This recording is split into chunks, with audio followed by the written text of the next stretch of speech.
We fell out of love like shooting stars came crashing down, and we're building back up again now. I see your heart, see your mind, see all you hide. I won't let you go, can't let this die. When you lose yourself, I'll be right beside you. I see your heart, see your mind, see all you hide. I won't let you go, can't let this die. When you lose yourself, I'll be right beside you.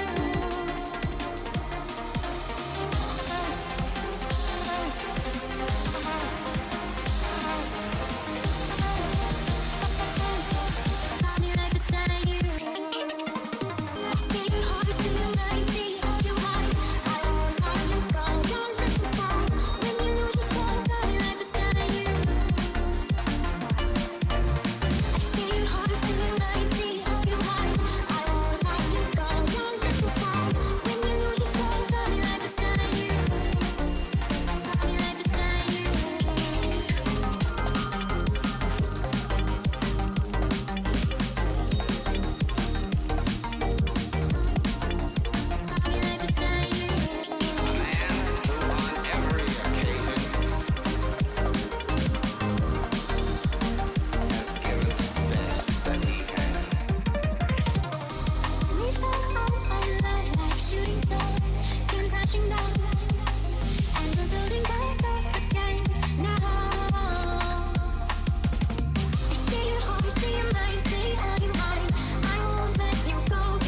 like shooting stars came crashing down, and we're building back up again now.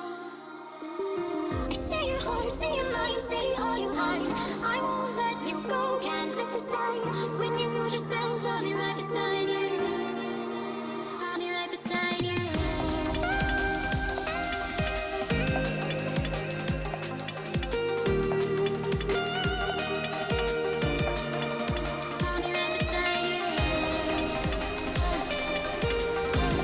Welcome, ladies and gentlemen, boys and girls, to the first ever PRL NA 1v1 Rivals Showdown. We've got an exciting match for you. It is NovaCore versus Fatal, starting things off tonight. This is going to be the same format as our normal twos tournament, so we won't go through that again right now. I'm Sniper Eagle Eye. I am joined by the illustrious Chimblade. Chimblade, you excited? No. I'm excited, Sniper. I'm pretty excited. Of course you are. I'm not the best at ones, but if people can do crazy mind games, I'm down to watch it, see it happen. But yeah, like you said, Nova up against Fatal. I think we've seen Nova for sure in our 2s and 3s and even viewer games. Haven't seen Fatal before, unless I just have a really bad memory. But I don't think we've seen Fatal yet. I'm not familiar with Fatal, whose actual in-game name is Skull Kid. But yeah, Okay. NovaCore is a longtime veteran of our viewer games, and he's a pretty good player, so this should be interesting. We'll see what Skull Kid can do here tonight. And we should be getting this started here any second now. As soon as these guys join their teams, we'll get this thing off to the races, as it were. Okay, thanks for taking my line before the game has even started. You're welcome. Yeah, if anybody in chat Chim races that, I'm gonna fire you from chat, because I don't know how that works, but it'll happen. But yeah, what at once? What do we talk about? For Banned. once? It's banned. What do we talk about for? What do we talk about for once? Well, you look at the way the players are responding to each other. There's basically only two ways to play ones. You can either play aggressively, or you can play for the counterattack. Right. And so we'll watch to see how they do that dance around each other, because you can't both play counterattack, then nothing happens. Right. Yeah, this is interesting to see how the players sort of be as unpredictable as possible, because a lot of times, especially with the more amateur ones players, you see them try to do the same thing over and over again. Skull Kid! Can he think that fast? There it is. Nice little chip coming up from Skull Kid, opening the scoreline here. Yeah, Skull Kid doing a good job just popping that one over NovaCore. Almost didn't get it in, but I think that last touch wasn't all the way necessary. But we see NovaCore going on the defensive. That'll be that counterattack style, and then Skull Kid pushing up. It'll be interesting to see how long they maintain this. Well, not for long, because there's Yeah, Nova not for long at all. back on the attack. And kickoffs in one's very interesting, because if you do screw up your kickoff, or if you make the best out of it, it can mean a lot for your team, because there is no goalie. And I have seen the 1v1 strats where the player just hangs back in net for the kickoffs. Don't know if that's the best play, because you just give the ball over to your opponent, but I have seen it and I've tried it before. Usually when the player isn't the best and just rushes into the ball for the kickoffs, it does work out in your favor. But yeah, 1-1, 4:25 left on the clock. The dribble play, so close. Skull Kid with a zippy, not going to find it. I like how NovaCore was very patient on that one. He could have tried to rush out and attack that, but he chose to be defensive and wait for Skull Kid to commit to a move. And what happened by doing that is Skull Kid got his pop too late. And then we run all the way around the pitch, and Skull Kid able to get this one over NovaCore and in for the goal there. It was a really good move by Skull. Yeah, definitely one of the, I guess, popular 1v1 strats is to play it off the backboard, because you don't have a teammate, so you use the walls or the environment, so to speak, to play it off of the walls, off the ground, off the ceiling.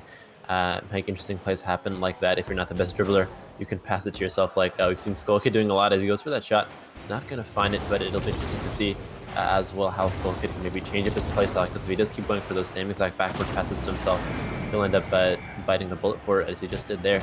Nova coming in with the ether. Yeah, NovaCore showing exactly why so many people play ones with the counterattack style in mind. He just kind of waited back for Skull Kid to play himself out of that attack and then had an open net just run that ball down the pitch is the easiest shot in the world. Even I could have hit that shot. Even snipe, but that's how you know it's easy. But yeah, definitely. Also, one thing I want to look out for this series and overall in our 1v1 tournament is the boost economy that goes on in 1v1 plays. Boost, you would think, isn't as important because you have one player for 6 100% boost pads, so there probably is enough boost to go around. But if you can serve out your opponent, especially in his or her corners, a lot of times the smart 1v1 players aren't going to go for the boost all the time. And if you can sort of steal all the boosts in the best positions for them and leave maybe the side boosts only, or only the boosts on your side, you can end up winning in speed, because sometimes it does end up being a horse race between who can get to the ball first in 1v1s and boost.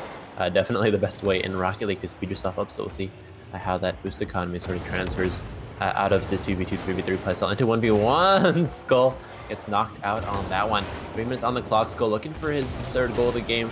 Probably going to find it, denied by the crossbar. But yeah, boost economy, definitely something we should both keep our eyes out for. Absolutely. I really loved the subtle chim races that you snuck in there. That was really clever. Yeah. Oh, Skull Kid with a great beat there. Gonna get that bad manners turtle shot in to finish it off. And here you see one of the really crucial factors in one is that when you go for a challenge, you have to play the safe option of just getting in the way. Because if you play aggressive on those, you leave yourself more open to miss, and then you've left the open net. Yeah, definitely. A lot of times in 2v2s, you can go for it and make maybe a more risky play. Go for the 50-50. That's actually going to push the ball towards your opponent's net. But sometimes in 1v1s, you do have to be more careful. Make sure that all you're doing is just blocking the ball from heading into your net. And there it is as Skull Kid picks up his 4th Nova Corpse, again, overcommitting. 1v1s definitely favors a more passive play style. And then Nova maybe going a little bit too aggressive than he should be.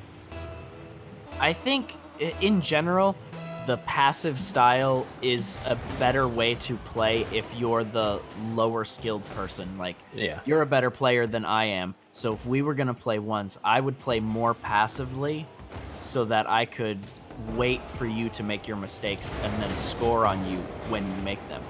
But if you played passively on me, because I'm not as good, I might make more mistakes that you're not expecting, and then could still end up scoring on you even though I'm not as good a player. So you would want to be more aggressive and try to control the match because you're the better player. Yeah, definitely. A lot of times when... No! That's another shot from Skull on that one. But yeah, a lot of times like we see here, I think Skull definitely probably the mechanically more sound player, and Nova Corpse being aggressive, trying to do what the opposition should do, and there it is, Skull Kid playing it passive, waiting for his opponent's mistake. He knows that Nova can make much more mistakes than he can, and Nova definitely being a little bit more aggressive than he should be. Yeah, I would definitely agree with that assessment. Novacore's not a bad player. We've seen him quite a bit, but just a slight outclassing by his opponent. And the thing about ones is that a small difference is really amplified in ones because you have no one to cover for you. And I think that we're seeing that difference a lot. Novacore trying to do everything he can, but just sliced past that one on the kickoff, and Skull Kid gets an easy shot. That's got her for Nova. He's down 7-2, 1:35 left on the clock. Any advice to Nova that I could give right now? Probably he is not 100% committing, and when he does commit, they're usually not the best commitment. So before you do commit to a ball, especially in 1v1s, it's usually better to take the safer route than the aggressive one. Skull Kid playing off the backboard again, not going to find it. And ones usually the safer route is the one that'll help you out in the long run. As now he's down 8-2. Not much of a run left here for Nova in game 1. Yeah, I think Nova needs to just start playing this one safe. You've got a 6 goal deficit, and all you're doing by throwing yourself at these balls full tilt is leaving yourself even more open, and this one's just going to take longer. Calm down, collect yourself, and play good defense so that you can get ready to try and push a game 3 rather than throwing everything you have at this one, trying to fight your way back from a 6 goal deficit. Definitely look at Nova. He's trying to be more aggressive, but as soon as he loses the ball, he just looks at the ball, he goes for boost. as soon as that you lose that ball, you know your opponent's hand, you know your opponent has it, you have to rush back immediately. And he this time he took the quicker route, but I've seen a couple times where it rounds about and it goes for the boost instead of heading straight to his net. A lot of times in ones, that boost is going to bait you more often than you'd like it to.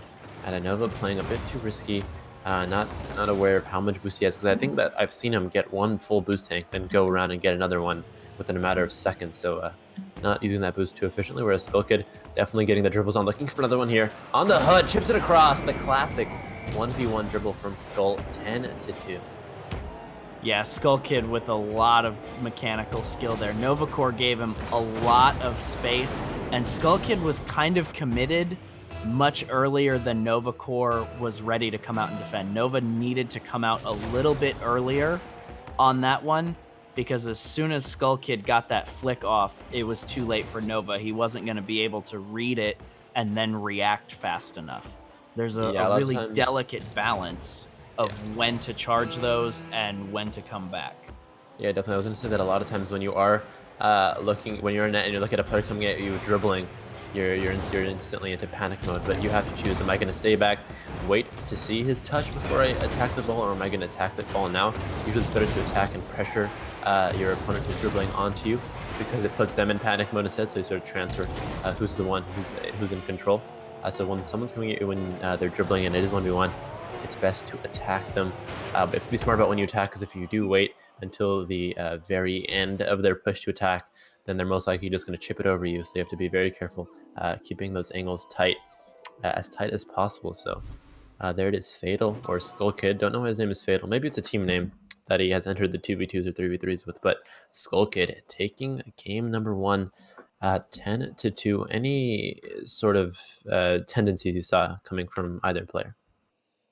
I think the biggest issue for Novacore is that it seems almost haphazardly threw himself around the arena. You see 17 shots from Skull Kid, and Novacore only made 2 saves because Skull Kid was just perpetually shooting at an open net because of how far out of position Novacore was getting himself. And you're not going to beat a better player by being overcommitted to your offensive push. It just isn't going to happen. Yeah, but it doesn't mean that you should be in net the whole time, because if you are in net against a better player, and if you leave them totally in control, then they are just going to go circles around you with their dribbles and shots. So especially when you are the mechanically less skilled player, although you do want to play maybe more passive than usual, you don't want to play too passive. So you still want to keep up your aggression, but make sure that you have enough aggression to provide at least a couple shots on net, because I think Nova only came out with 2, and that definitely is not good against someone like Skull Kid. So we'll see what happens here in game number 2. Nova and Fatal again. It is 1-0 in favor of Fatal, or Skull Kid for this one. I hate those 2 names, it's messing me up. But yeah, Zippy and Dominus. Usually Dominus not the most favorite card in 1v1s. Usually you see the 1v1 players coming out with Octanes. I have seen a couple of Zippies, some breakouts as well if they like to do the dribble plays, and Nova almost scores it on himself. But yeah, Skull Kid, I think we'll be seeing a lot of the same pattern where he goes up to the wall and then goes for the passing play off of the wall to himself. Went for a demo there, very interesting, and that's going to be in for him for sure. Yeah, definitely. Skull Kid changing up his pace of play, doing something different for once, and that definitely caught Nova off guard. Yeah, definitely a beautiful play there by Skull, and that's one of the biggest problems that you'll face by trying to play the counterattack, is if you just sit there in your goal, you are a stationary target right for the demoing, and that's almost worse than being overcommitted to the attack, because then you're literally not on the map for 3 seconds to even try to get back into position, and it just leaves an easy shot for Skull Kid. So Novacore needs to play defense and needs to keep some of these shots out, but he has to pay attention to what Skull Kid is doing. Like, there's only one player to watch. You shouldn't be able to get demos. Yeah, I definitely shouldn't be, because unless you're on a block camp. But there's Novacore. Almost works that one out. Beautiful play, Novacore. trying to do his own play. But there you go. That's what he needs to do constantly. Take that ball out of his end. As soon as he has position, but right here, he needs to transfer into offense as quickly as he can, not giving up position. And when he sees that he's overcommitted like this, he needs to rotate back now. He's going for a boost, I think, but at least both players went for boost. But if it was Skull Kid who didn't go for the boost, Skull might have had the shot on it. There it is. Novacorps comes out to save. And again, we need to see him rotate into the offense quickly as possible, playing a bit passive. I think both players are going to meet somewhere in the middle here, but Skull coming out with a save. 3.5 minutes left. Skull is up to 1-0. Novacorp is definitely doing a much better job. When he wants to be aggressive, he is. He's not hesitating in the midfield, doing nothing. He's at least making a choice. And there Novacorp goes back to his old self, rotating up forward, going for the boost instead of heading back into net. 2-0. Skull Kid was playing way back and letting Novacorp control the pace of those engagements there. And I think Novacorp was smart to be on the attack there. You need to get goals in order to win the game. However, when you miss, you have to be prepared to get back quickly, and Skull able to shoot faster than Novacorp able to get back. And it's core, not corpse. Just so Did I you're say aware. corpse like twice? Yeah, I think I did. Like a billion times, yeah. Yeah, like, I'm really good at this game, dude. But I ain't no army boy. Skull now. Back on the defensive. Let's see what he does with this one. Probably gonna go for the same old wall pass or the dribbles. Good job by Nova though. Met him first instead of waiting for the ball to come all the way over to his net. Meeting that ball in the midfield, definitely something you want to do in a 1v1. But Skull Kid has the empty net. Novacorp again rotated out much too far. There's the hat trick and 3 goals for Nova. I almost wasn't sure if Skull Kid was going to be able to get this one pinched in off the wall there.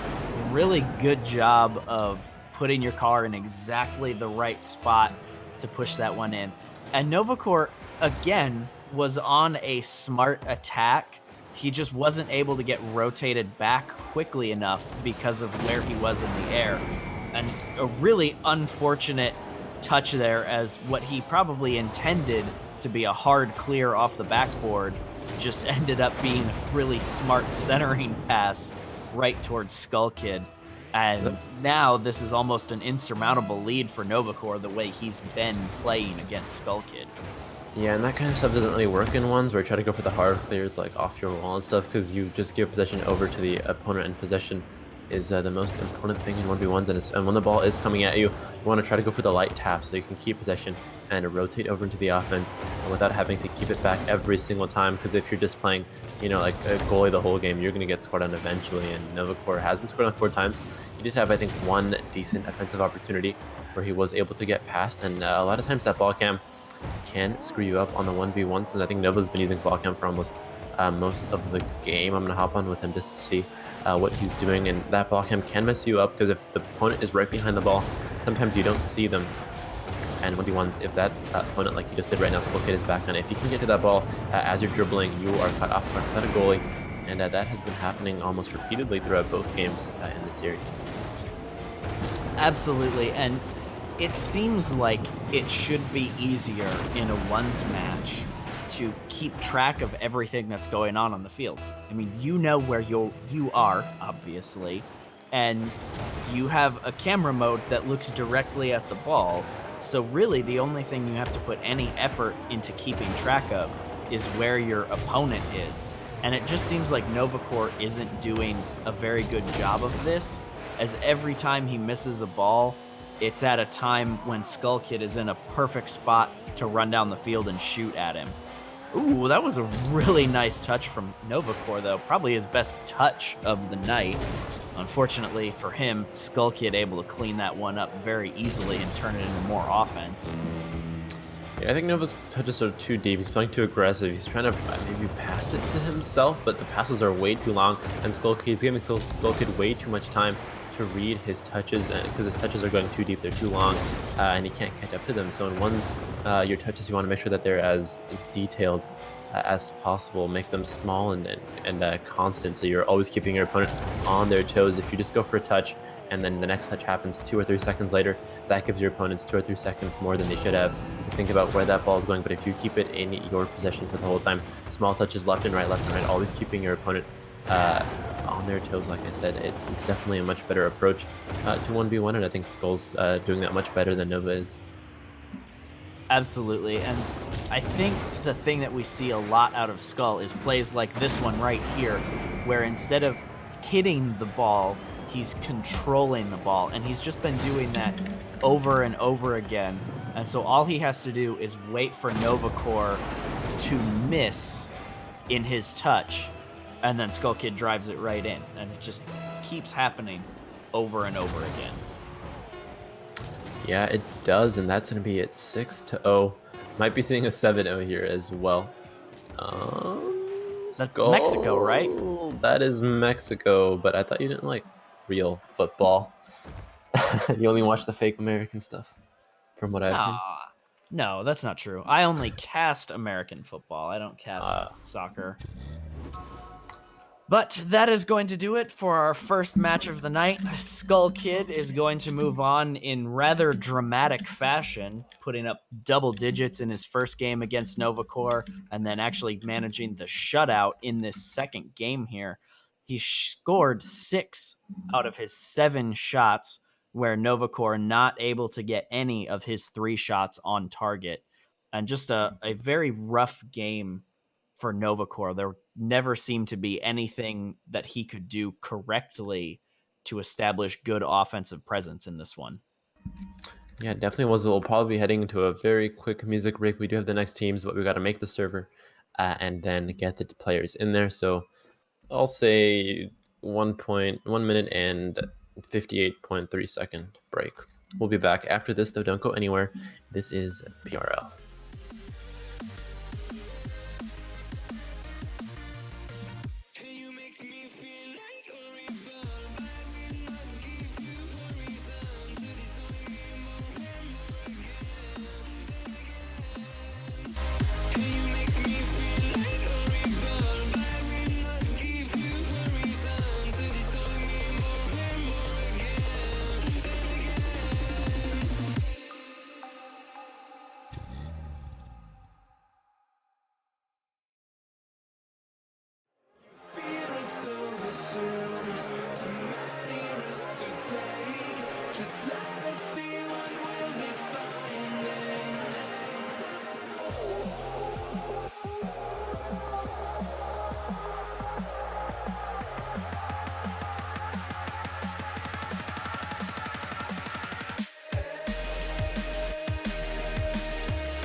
Like the attention, girl, I know you.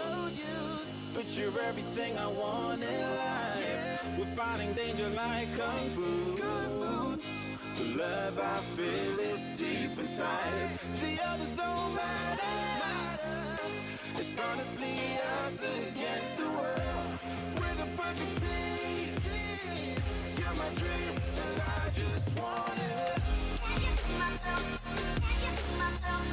Can you see myself? See myself? Can you see myself? Can you see myself? Can you see myself? See myself? Can you see myself? Can you see myself? See myself? Can you see myself? Can you see myself? Can you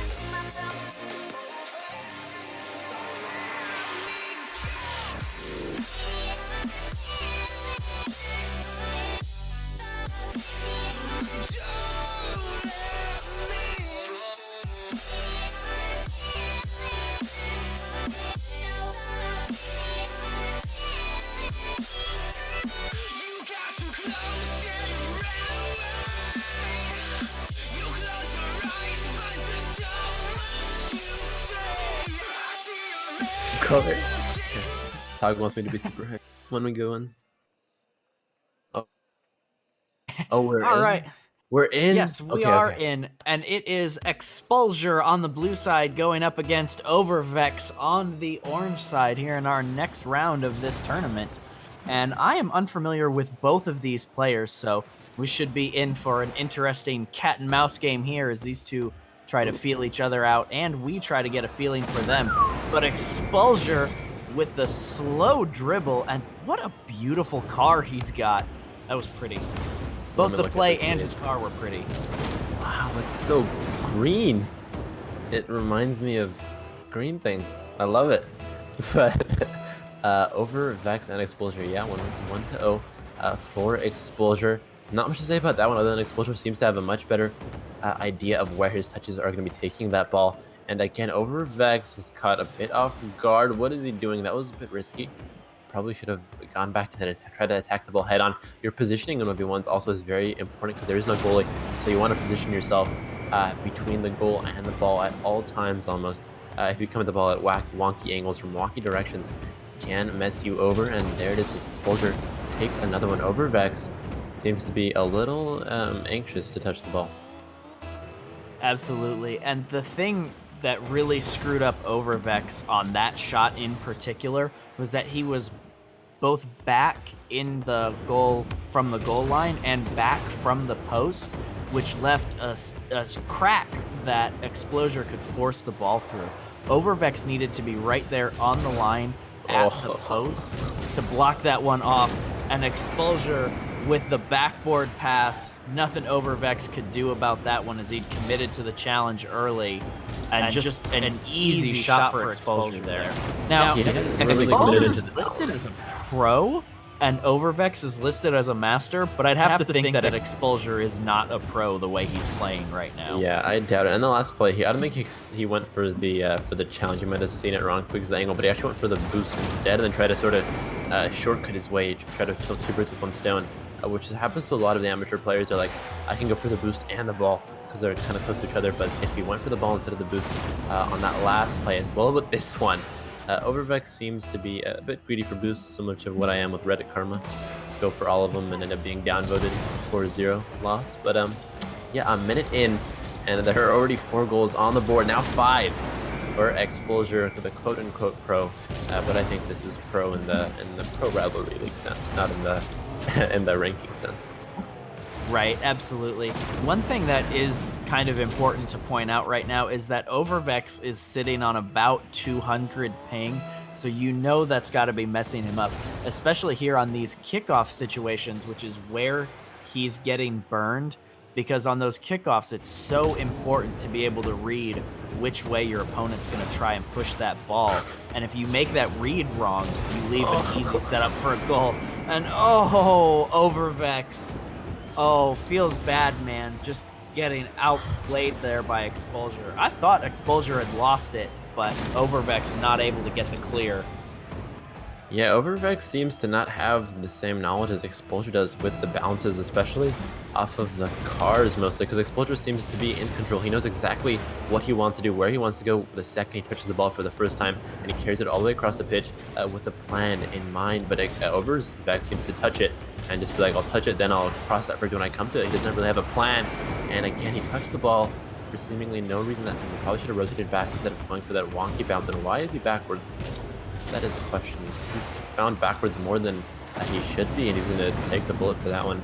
7-0, a minute and a half in.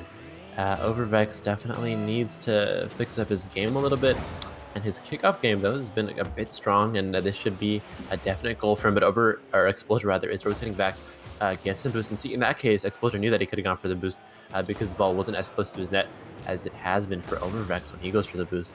So the boost definitely something that can bait players, and it also can help them out. And I think Expulsure has a much better idea of when to go for it and when not to.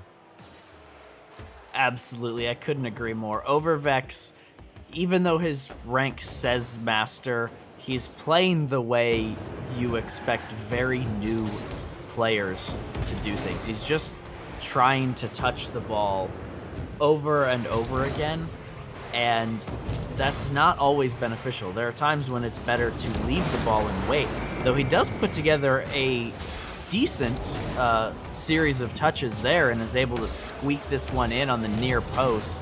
Expulsure just waiting too far into the middle of the net there, and then he's not able to cut that angle off in time. And Overvex able to squeak one back. We'll see if maybe things are going to be a little different for him now, or if we're going to continue to see more of the same. One thing I have noticed though from both players is that when they do attack the opposition net, they go the shortest route they can find. You see a lot of the newer players, even pros or even masters that I've played once against, they have this weird tendency to go towards the wall and try to take it that way. I don't know why, but I have that tendency too. But both Expulsure and Overvex are doing a good job of taking it right down the middle and then not always just being baited to the walls. Although Expulsure definitely is in much more in control with his ball. That last goal that Overvex did get was a bit of a lucky 50-50 for him, but this time he plays it to the wall, switches it up a bit, and that again is one huge thing in 1v1s. If you keep playing the same exact game over and over again after each kickoff, you are going to lose, and it looks like Expulsure is going to go for the turtle game. 9-1 Expulsure, 3 hat tricks, 9 goals, because 3 times 3 is 9. Checking my timetables, yeah, it's 9, and 2 minutes left. Don't know if there's anything else we can say about this one other than Overvex is getting wrecked. I'm not sure. Oh, and Overvex has actually left the match. I'm not sure exactly what we're going to be doing about this. However, we are going to go to a break quick while we get this one sorted out, ladies and gentlemen. So we will be back as quickly as we can with some PRL action.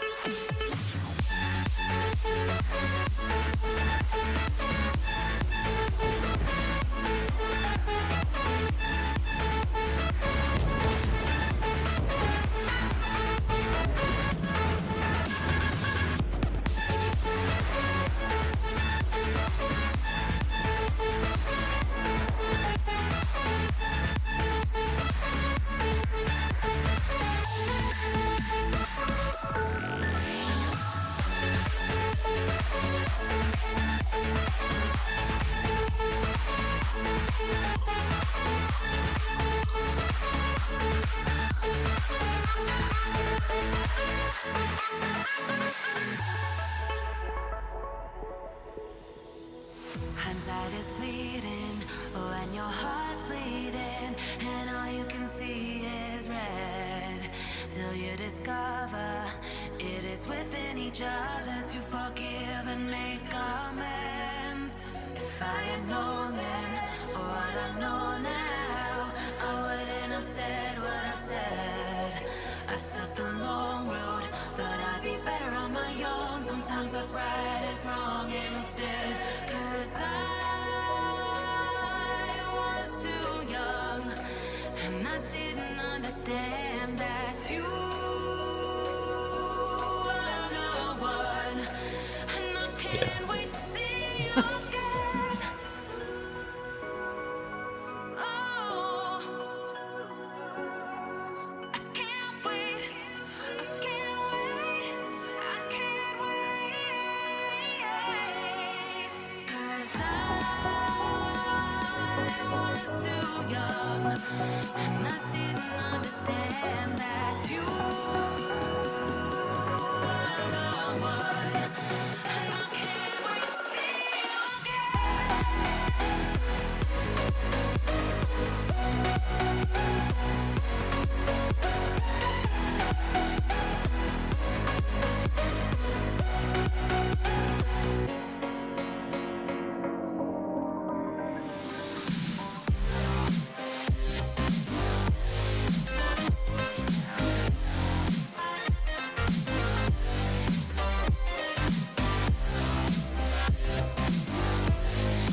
never forget this day.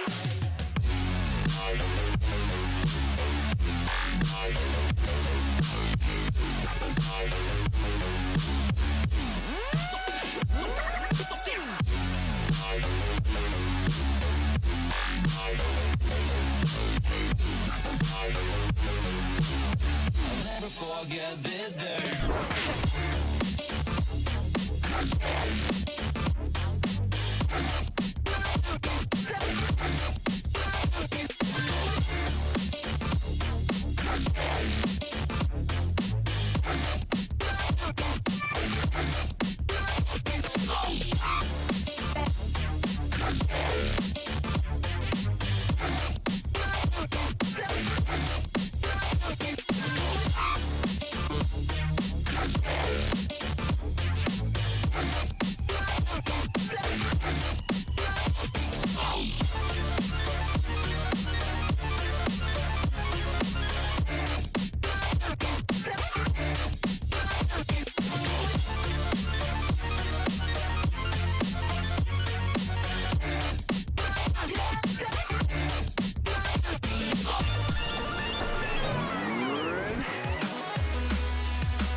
Like the attention, girl, I know you.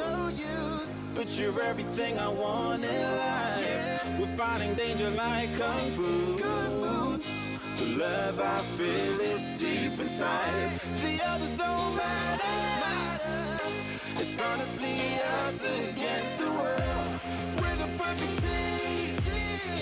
You're my dream, but I just want it. Can't get to myself. Can't get to myself. Can't get to myself. To myself. Can't get to myself. Can't get to myself. Can't get to myself. To myself. Can't get to myself. Can't get to myself. To myself. Can't get to myself. Can't get to myself. Can't get to myself.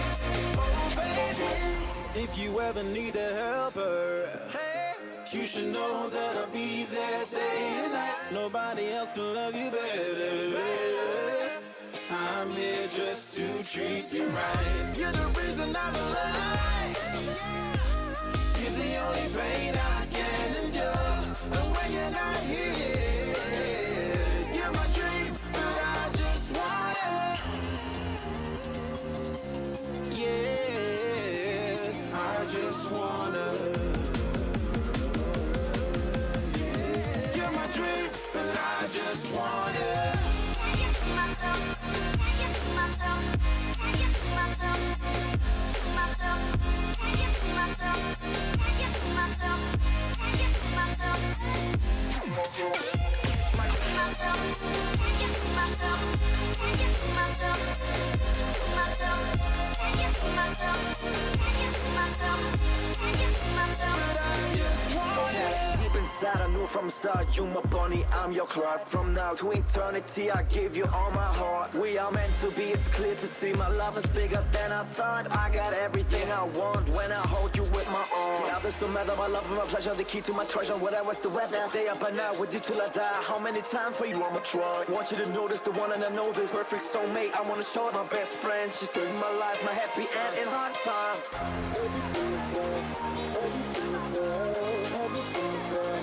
Oh baby, hug it to myself, hug it to myself, hug it to myself. But I just want it. Can't get to myself. Can't get to myself. Can't get to myself. To myself. Can't get to myself. Can't get to myself. Can't get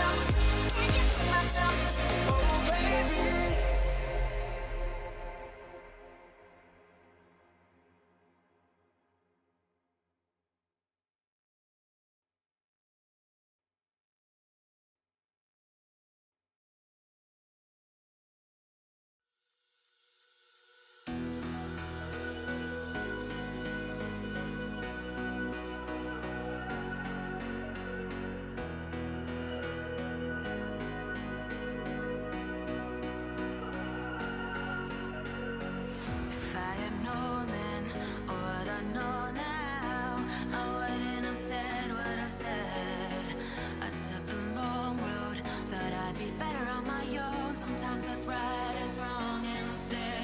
'Cause I was too young, and I didn't understand that you were no one, and I can't wait to see you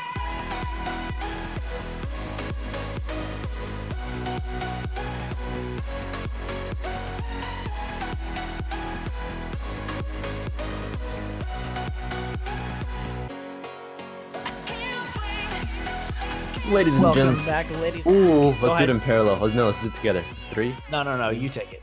I'm kidding. Yeah, my bad. But yeah, we are back, boys. Should be an interesting game. Ike Wolf up against CMB, and then Bar, and a lot of things I don't want to read. But we'll see what I'm happens. pretty sure it's just CMB. Yeah, we'll just call him CMB. We'll just call him CMB. It should be a good game because ESL, if you can't tell, is an ESL monthly elite. So CMB better be good, or else we might be in for another wipeout here. But there it is. The timer is down. We're off. Should I say to the races? I'll say it. We're off to the races as Ike Wolf looks to pick this one up. Maybe get it past Sam early on. CMB. Beautiful save from Mizzen, but again, looks like we're going to be seeing a lot of Ike Wolf on the orange and putting on a lot of pressure. Look at how he controls it with the Octane. I think we talked about this previously, but the 1v1 players, the good 1v1 players, especially the European ones like Ike Wolf, definitely do favor the Octane above all else. And look at Ike Wolf, he came out with a strong bump. Does not be a demo, but just a bump is enough to catch your opponent off guard, although it is on a blue. And now in the first goal, unexpectedly coming up from CMB on this one. That was just a beautiful read there by CMB. Ike Wolf put on a good challenge, and then CMB with a great read to see the opportunity there. Ike Wolf probably should have rotated back to net on that one, but it looks like he was up just a little bit too far. And this may be our first really good even match of the night. Yeah, hopefully. And look at Ike Wolf. He's playing in the defense. He's backwards for some reason. A lot of times when you are backwards in 1v1s, not the best sign, because that means they don't have that much time to rotate your car around. And positioning is everything in 1v1s, because I guess 1v1s mainly is all about angles. Sometimes you can read the ball before your opponent even hits it towards your net by figuring out what angle they are facing the net. But then that's where the second sort of double flip comes into play, because you can be going at the ball at an angle where you might be hitting it to the top left post, but then you do a last second flip into the ball, hit it into the bottom right post. And especially in 1v1 situation where you don't have anyone to back you up, misreading the ball or preemptively jumping for it just based on angles can sort of hurt you, and we'll see how that does play in. But Ike Wolf definitely one that does favor those Octane plays where he tries to get it, the dribbles across. I've been noticing that he's always rotating right. He goes straight at the goal and then chips it right and tries to rotate around his opponent. Hasn't worked 2 out of the 2 times he's tried it. It might actually be working out this time. A bit delayed, but there it is. 1-1 Ike Wolf, 322. I really like the way that both of these players are favoring ball control above all else. It's something that we haven't seen a lot of on both sides of the pitch so far. These guys are playing very similar styles, and Ike Wolf had to put in, I think that was 3 efforts to try and get that one in there before he was actually able to capitalize on it. This is turning out to be a really fun cat and mouse game between these two guys, trading dribble attempts at each other.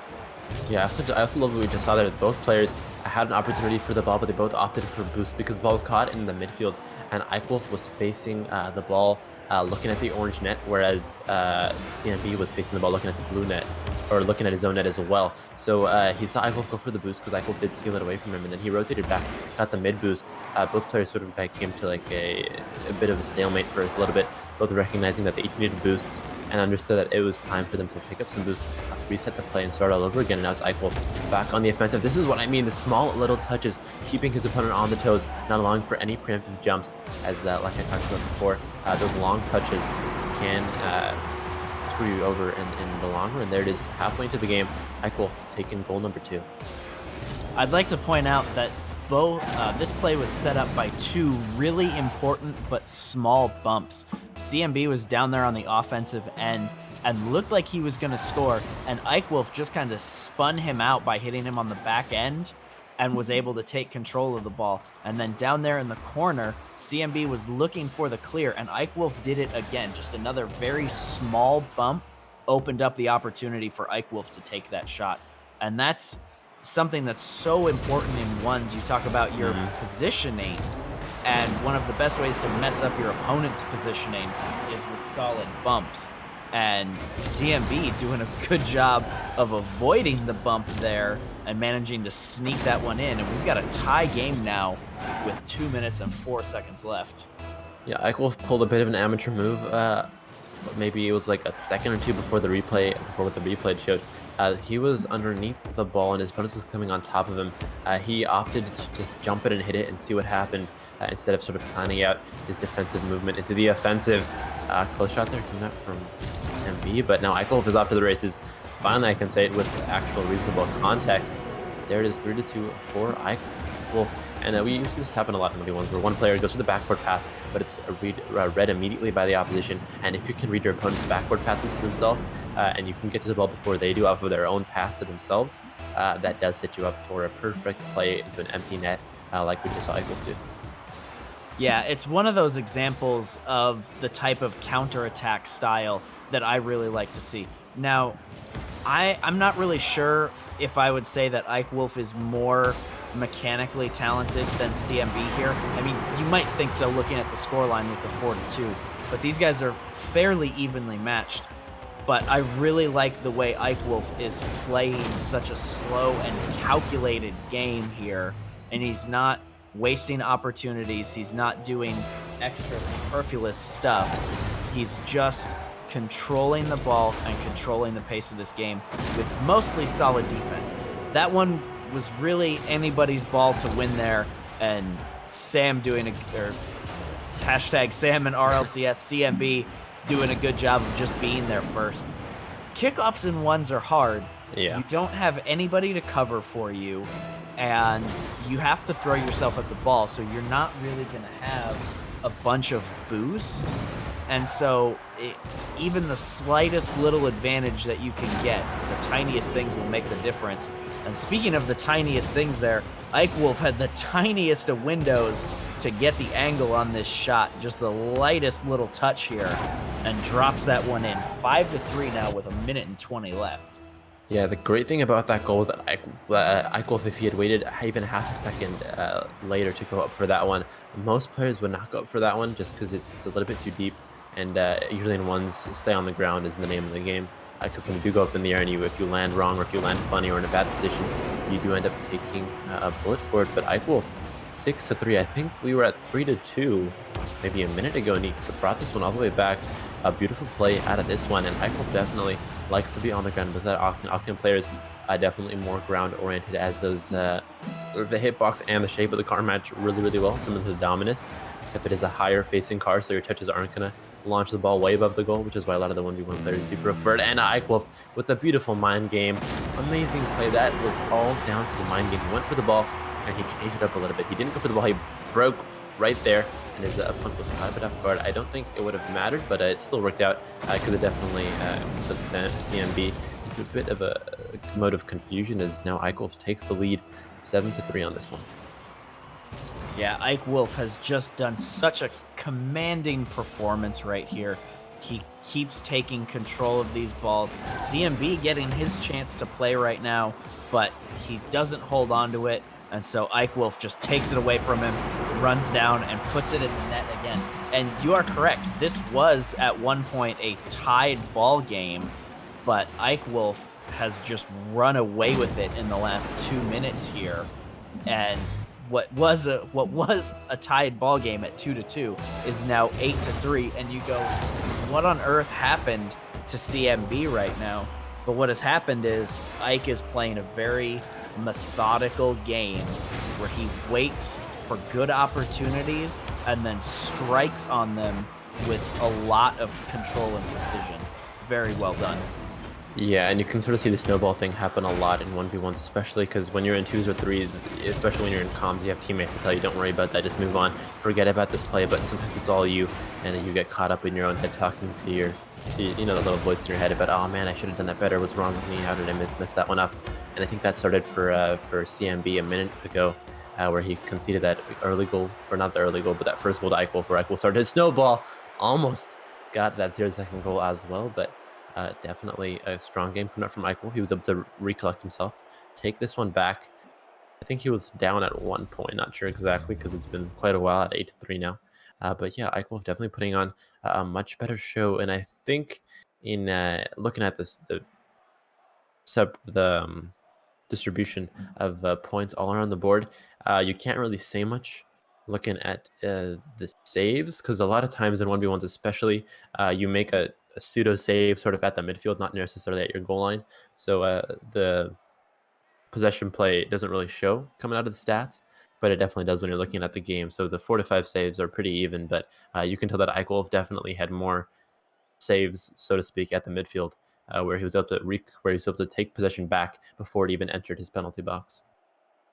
I would really like the opportunity to see how the heat maps play out in ones. We don't currently have that capability, something we're working on. But I think what we would see is that Ike's heat would be very concentrated in the center of the field because he played very much a midfield game rather than playing strictly defense or strictly offense. He was all over the place in the middle and used that to create the opportunities that he got. All of his dribble plays really started in the middle of the field. He won some important challenges there to set up good shots and dribble attempts. And it's that command of the midfield that's carried him this far. So it'll be interesting to see how CMB wants to respond to that.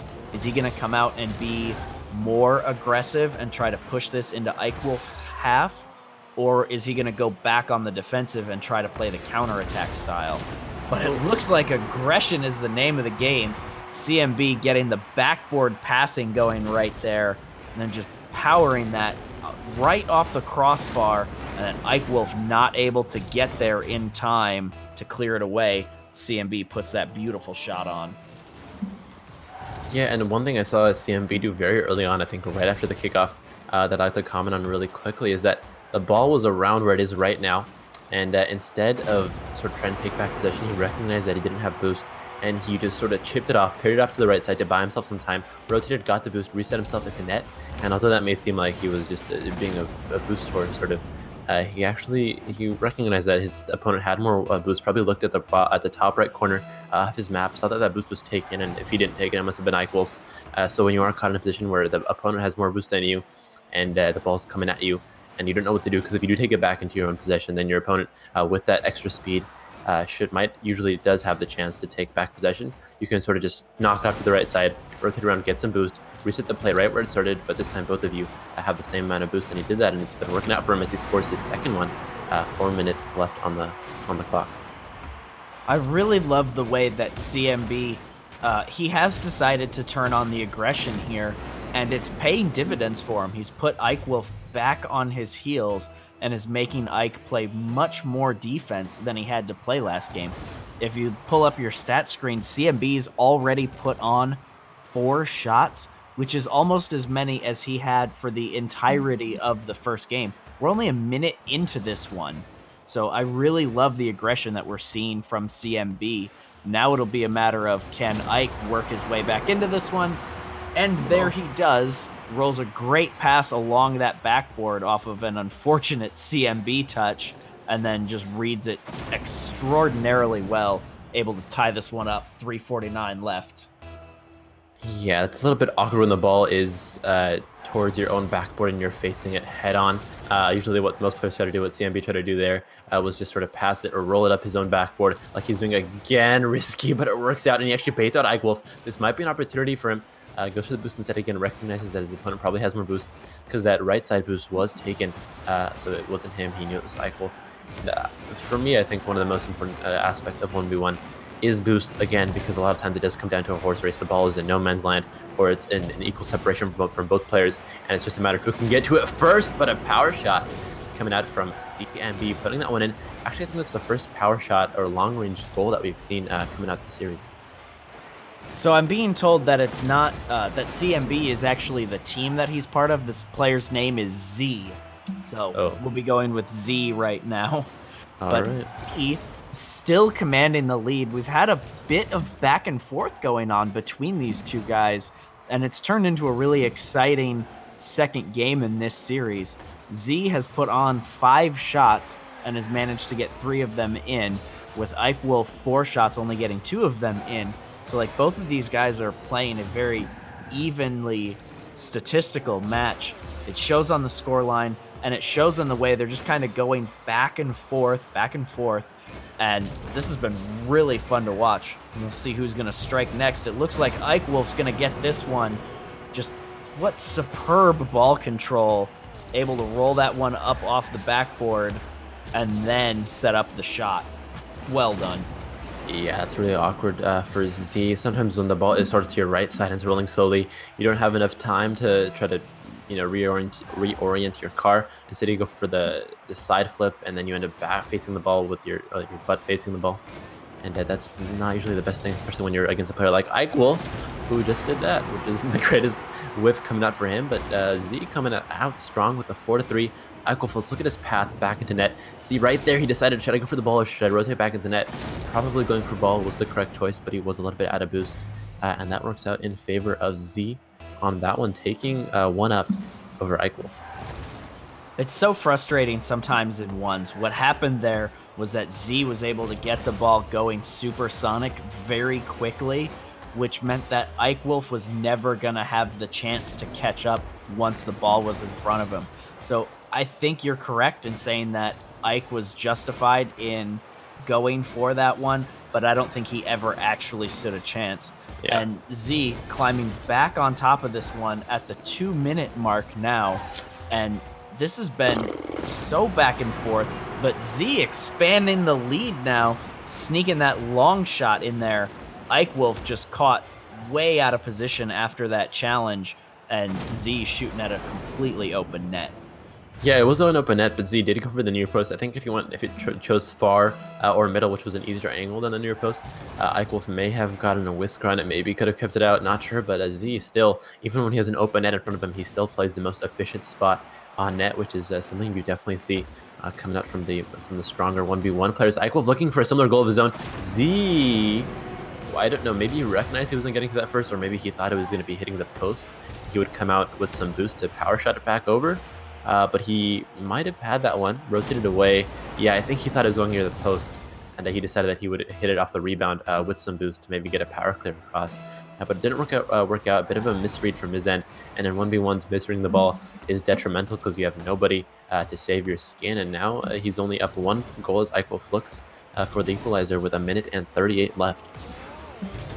Absolutely, and I would have to think that Z thought the ball was on the post there, because he could have gotten to that, and if you think it's going in, there's no reason to lay off the ball. But Z pushing himself out of position, and Ike Wolf seeing the opportunity and now tying this game back up. I think this is probably the 4th time now that Ike Wolf has tied this game back up, and this has just been so incredible to watch. 16 shots, 10 goals in 3.5 minutes of Rocket League. What is the last minute and a half gonna bring for us? Here we have Ike Wolf taking advantage off the kickoff, giving him his first lead here in game 2, and now we'll see what Z does playing coming from behind. Yeah, for the first time this game, Z is back. So now a lot of times when you are the losing player, any sort of over-aggression space that you had before is suddenly gone. You have to play you have to play passively, but again, you have to find that correct balance. What just happened? I need to see the replay on that. That was a bit wonky. Look at this. Ike Wolf up against Z. I thought the kickoff again. So unlucky. Ike Wolf, he got caught off underneath. This is probably the best time to go up for it as well. Definitely a smart play from Ike Wolf, adapting quickly to a bit of a lucky bounce that came out of Z. But yeah, those kickoffs in 1v1s are very difficult. Usually the players, they try to knock it over to one side or the other, and when both players go for the same side, it usually ends up just going a hard pinch. And sometimes, like we saw in the last goal, both players don't go for any side, they just come at the ball head on, and it ends up bouncing it off the ceiling in absolutely any random direction. So the kickoffs, not the best part of 1v1s, but if you can master them, you can win them every single time. But I don't think I've seen a player who's able to master them to its full potential. One thing that a lot of high level players try to do with their ones kickoffs is instead of trying to win it, they try to tie it. So rather than doing something that would result in an optimal position for them, what they try to do is leave the ball in a neutral position after the kickoff so that then they can back up, get some boost, play more of a positioning game. But what we've seen from these guys is they're both playing their kickoffs very aggressively, and it's resulting in a lot of goal scoring right after these kickoffs.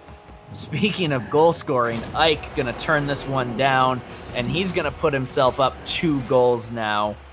And with only 24 seconds left, Z's gonna need to put it on heavy and very quickly, otherwise this one is gonna be over. One small thing that Eichwolf did do at the end there, he could have gone for the second shot, but he actually ended up buying himself a second by not going for that second shot to power it in. So he knew his opponent was back, and maybe he was just trying to be nice, but that's still the thing that I've seen a lot of players do when they have an open net. They just rush towards to it, even when they're ahead. And a lot of times when you are ahead, you can sort of buy out some time, a second or two on that clock by not sort of bowling the ball into net, but just letting it roll slow and steady, winning the race like that. And it looks like it's going to be Eichwolf taking it all here. Well, as impressive of a win as Eichwolf has put together here, that dribble from Z was just absolutely incredible there. That takes so much ball control to be able to do, and really an impressive performance from Z, able to work his way back in and make something of this game too. But Ike doing a fantastic job, 12 shots going for 8 goals. Z has dropped out of the game, so we don't get to see his numbers right now. But a very even game 2 between these two guys. Eichwolf showing in the end that he is just slightly the better player. But I would love to see more of these guys. I hope they both come back out for our next tournament next week.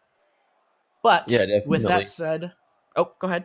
I was going to say that one thing I noticed between the difference of cars, that thing that Eichwolf did, or not Eichwolf, Z did at the end especially, that's really cool, but I don't know how much it really impacts ones, because you never have the opportunity to do that unless the opponent just lets you do it. Whereas in 2s and 3s, where you have teammates to sort of disrupt the defense or sort of play it to you in the most optimal positions that you are, and you can come out with those air dribbles, which we see a lot about Mobile slash Breakout slash Dominus, those lower cars favored to do, which is why usually the higher cars like the Octane are the ones that are favored in 1v1s. Just because you don't really need to do those super cool air dribble things in 1v1s, and a lot of times you aren't presented with opportunity to do so. So I think throughout the tournament, one thing we should also look out for is the car choice that we see coming out from the players that can sort of give you a bit of a extra knowledge on perhaps what they're going to be doing throughout the game. Absolutely. Car choice seems very arbitrary at times because they're so close to each other, but it can make a big difference when it's just you and you don't have anybody to cover you. However, we will be taking a quick break. We'll throw some music up as we get ready for our next match and work our way up through the bracket. We are coming up on what should be, based on the way tournaments works, some very good players. You know, you expect your games to get better as you weed out the lesser skilled players. So we're getting to the point now where we should be seeing some really great matches. So don't go anywhere. We'll have more ones action in just a little bit.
Ladies and gentlemen, welcome back. I told you we were going to have an excellent player or two in this next match, and we do. We are seeing Ike Wolf once again, this time taking on Unorthodox.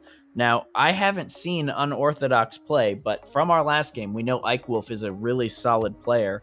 If Unorthodox has made it this far, we'd have to think he's going to be pretty good as well. So this should be a fun one. Do see that Unorthodox has a bit of a ping advantage, so hopefully that doesn't hold Ike Wolf back too much. Yeah, it looks like Unorthodox is also on that Octane, and actually I want to start the cam on Unorthodox just to see how he plays this one out. So I'm going to be watching most of the game from his perspective, because we have seen Ike Wolf in the past. Again, those kickoffs are so wonky. The Unorthodox comes out with a bit of a backflip, man. Shouldn't hurt him too much, and it does. Unorthodox, very hesitant. I don't know. He didn't go for either of those plays off the walls. Waited on the ground, and a lot of times when you do that in 1v1s especially, that's going to happen to you almost every single time, because if you're not contesting the ball, you're literally giving your opponent an extra player, basically, because they can use that backward as an extra player to themselves. But if you can switch the play around and use that backward pass to your advantage by taking possession off of it, you can be ahead. But it looks like Ike Wolf definitely knows what he's doing here. Ike Wolf seems to have the clear tactical advantage in this one. Unorthodox is playing just a little bit slow almost. It's as if he's not ready to make the reads on what Ike Wolf is doing. You know, with that first goal that Ike got, Unorthodox just let him pass it off the backboard. So he didn't contest the ball as it went to the backboard, and then he didn't contest it as it came off of the backboard. He's just letting Ike do what he wants to do.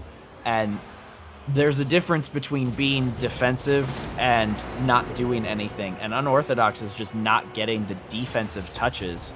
You look at the score, if you can pull up the scoreboard, Unorthodox only has 10 points. That's like a clear, and that's not going to get the job done against a player as talented as Ike Wolf. Yeah, another cool thing I noticed that Ike Wolf did a while back is that the ball was at the midfield. He had possession, but instead he took the ball all the way back to his own half, had Unorthodox to trace him all the way back, and Unorthodox saw the boost in front of him, decided he would go for the boost, but Ike Wolf cut into the boost as well. So he literally boost robbed Unorthodox all the way throughout that whole run, and ended up with the boost as well. So that was a beautiful play from him a while ago, but Unorthodox this time coming out with the classic 1v1 play we see coming out when you bait your opponent out, or your opponent baits themselves out by accident, and you take the open net. Absolutely. Unorthodox showing that he has made it this far for a good reason. And then Ike Wolf showing why he was able to win his last game too. He's got such great control of the ball, and almost more importantly than how good his ball control is, he has really good patience. He could have taken that touch at any point that he wanted to, but he waited until the ball was exactly where he wanted it to be, and then made his play on the ball. Really smartly done by Ike Wolf on that one. Really like the way this guy plays ones. Yeah, he plays all game modes pretty perfectly, but yeah, mechanics usually do come from the time you spend in ones especially, and Unorthodox, definitely good to play from him. Unorthodox definitely seems to be a little bit more comfortable in the air than he is on the ground. Usually when there are contests coming up above the ground, he's able to win those ones out, and I think most of the shots have even come out from balls in the air, but when it's on the ground, Ike Wolf is in total control. So if I was to give any advice to Unorthodox, I'd say to try to keep that ball off the ground, because the ground is is Ike Wolf's home. That's where he likes to live. That's where he likes to play. And almost all of his goals do come from dribbles like this one, where he's able to beat out his opponent, especially those 50-50s. And in one's 50-50s are a huge factor because, again, a lot of times some people do view it as random, and if you just go at it thinking, you know, what'll happen will happen, you're going to lose them most of the time. And if your opponent knows how to position his car, where to put his car in the air when those 50-50s do happen, he's going to be coming out on top like this, 6-1 for Ike Wolf. Ike Wolf is just putting in a dominating performance there. Unorthodox left on the wrong side of the field after that kickoff, and Ike Wolf had enough time to go get the boost and then line up a really excellent shot before Orthodox was really even back on the defensive half of the pitch. And when you're getting burned like that on the kickoffs, it's really hard to fight your way back into the game because you'll just give up more and more kickoff goals. I think Orthodox needs to play his kickoffs safer and then try to go on the attack after the kickoff, because if you keep giving up the kickoff goals, you're just never going to have a chance at any more shots. But he just shows really solid clear there, shutting that dribble attempt down. He shows that when he's aggressive and making good contact with the ball, he can score. He just needs to keep at it.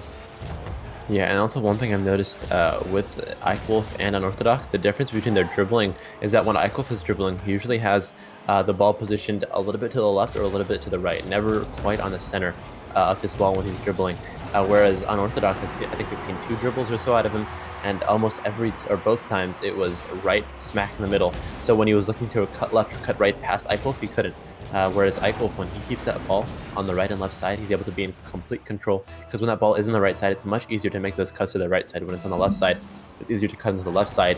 And by keeping that ball sort of in an unpredictable position, when your opponent comes right at you, you can come out with very interesting chips to sort of diagonally pitch it across the body of their car instead of dribbling right into them, which is what Unorthodox has been doing for most of the game.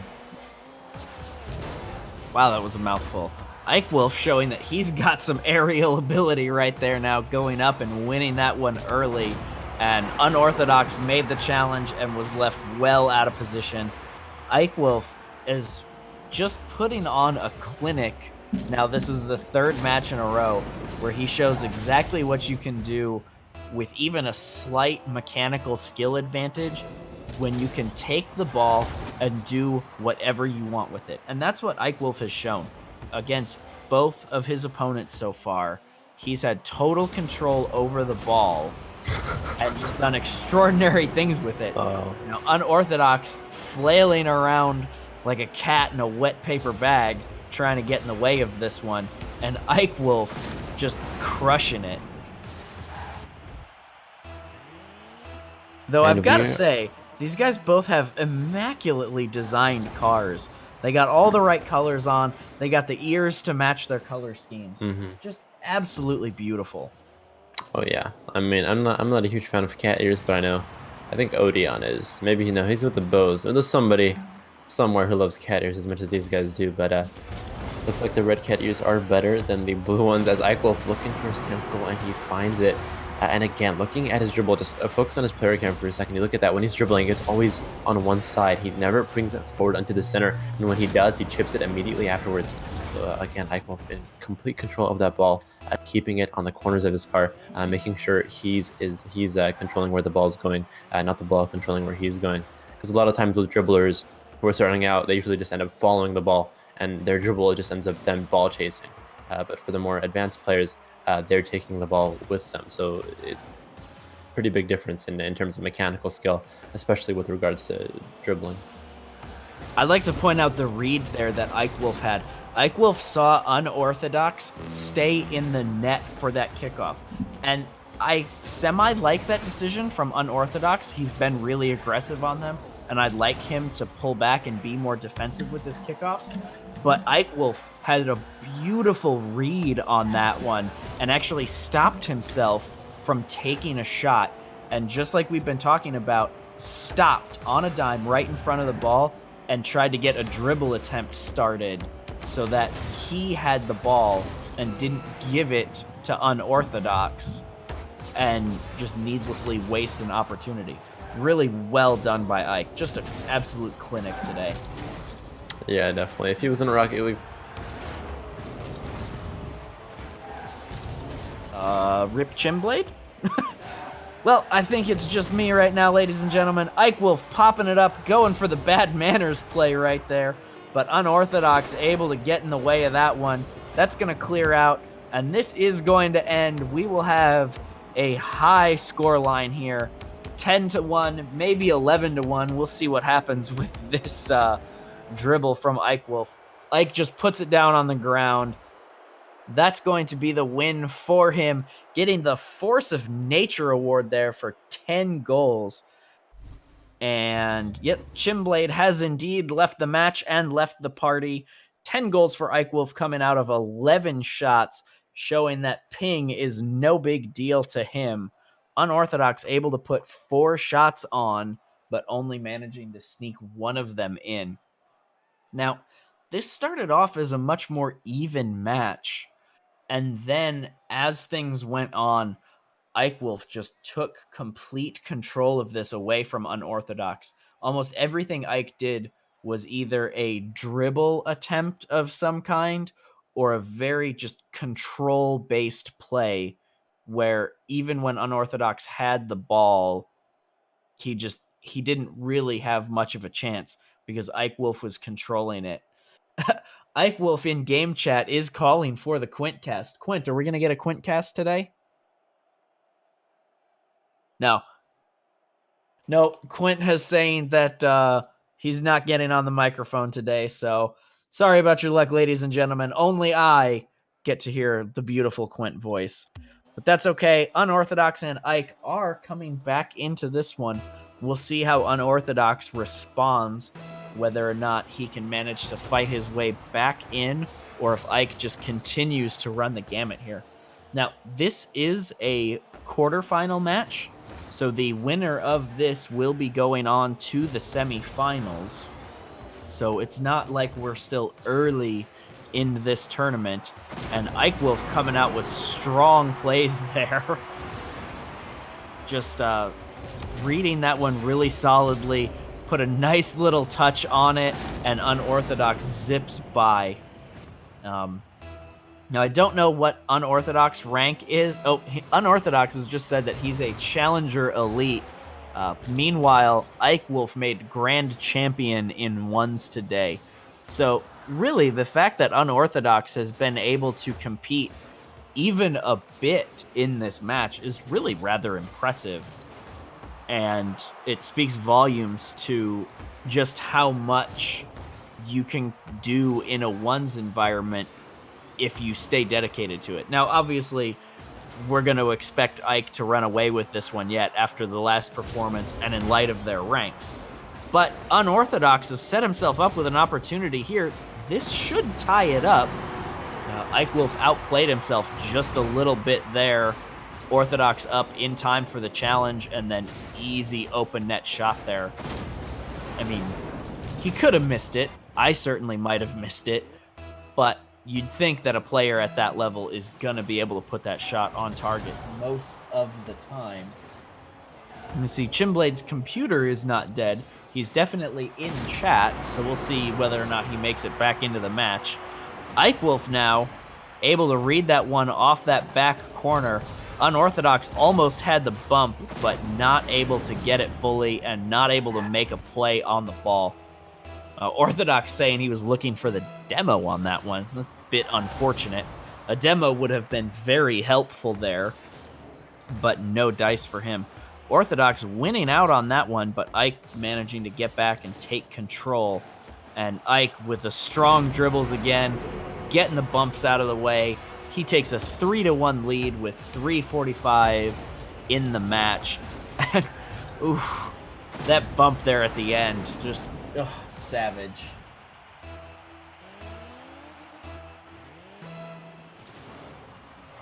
Wow, so Chim's router actually got unplugged. Oof, that's rough. Well, hopefully we get Chim back in here in a few minutes. And Unorthodox managing to fight his way back into that one. Just an interesting read off the kickoff there.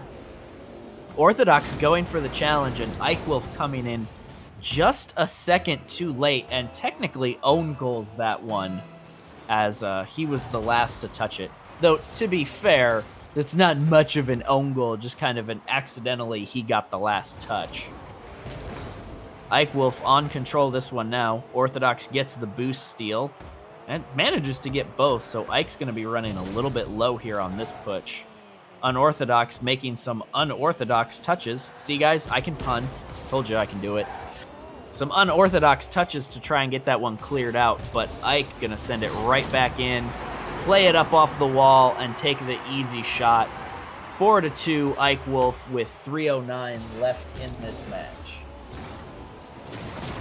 Still no Chimblade back yet, but that's all right, ladies and gentlemen. You can listen to the soothing sounds of the Sniper Eagle Eye. We got the angled kickoff here, and evenly matched a little bit. Technically, Unorthodox got the better of it, but Ike Wolf landed in a better position to take advantage of it. So it'll be interesting to see what they do here. Unorthodox maybe should have stayed up on that one a little bit. I think he had a good opportunity for a shot there. It would have been contested, but when you're down by 2 goals, you got to be a little more aggressive than this. And instead of taking a shot here, Ike Wolf runs it down the field and turns it into a scoring opportunity for himself. Unorthodox now down 5-2. We got 2:43 left in this match. We're coming up on the half.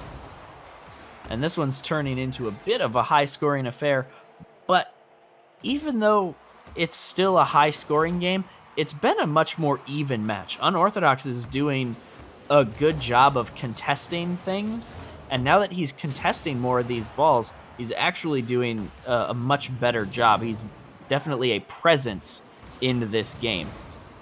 Ike with a really good demo there on that one to set this play up.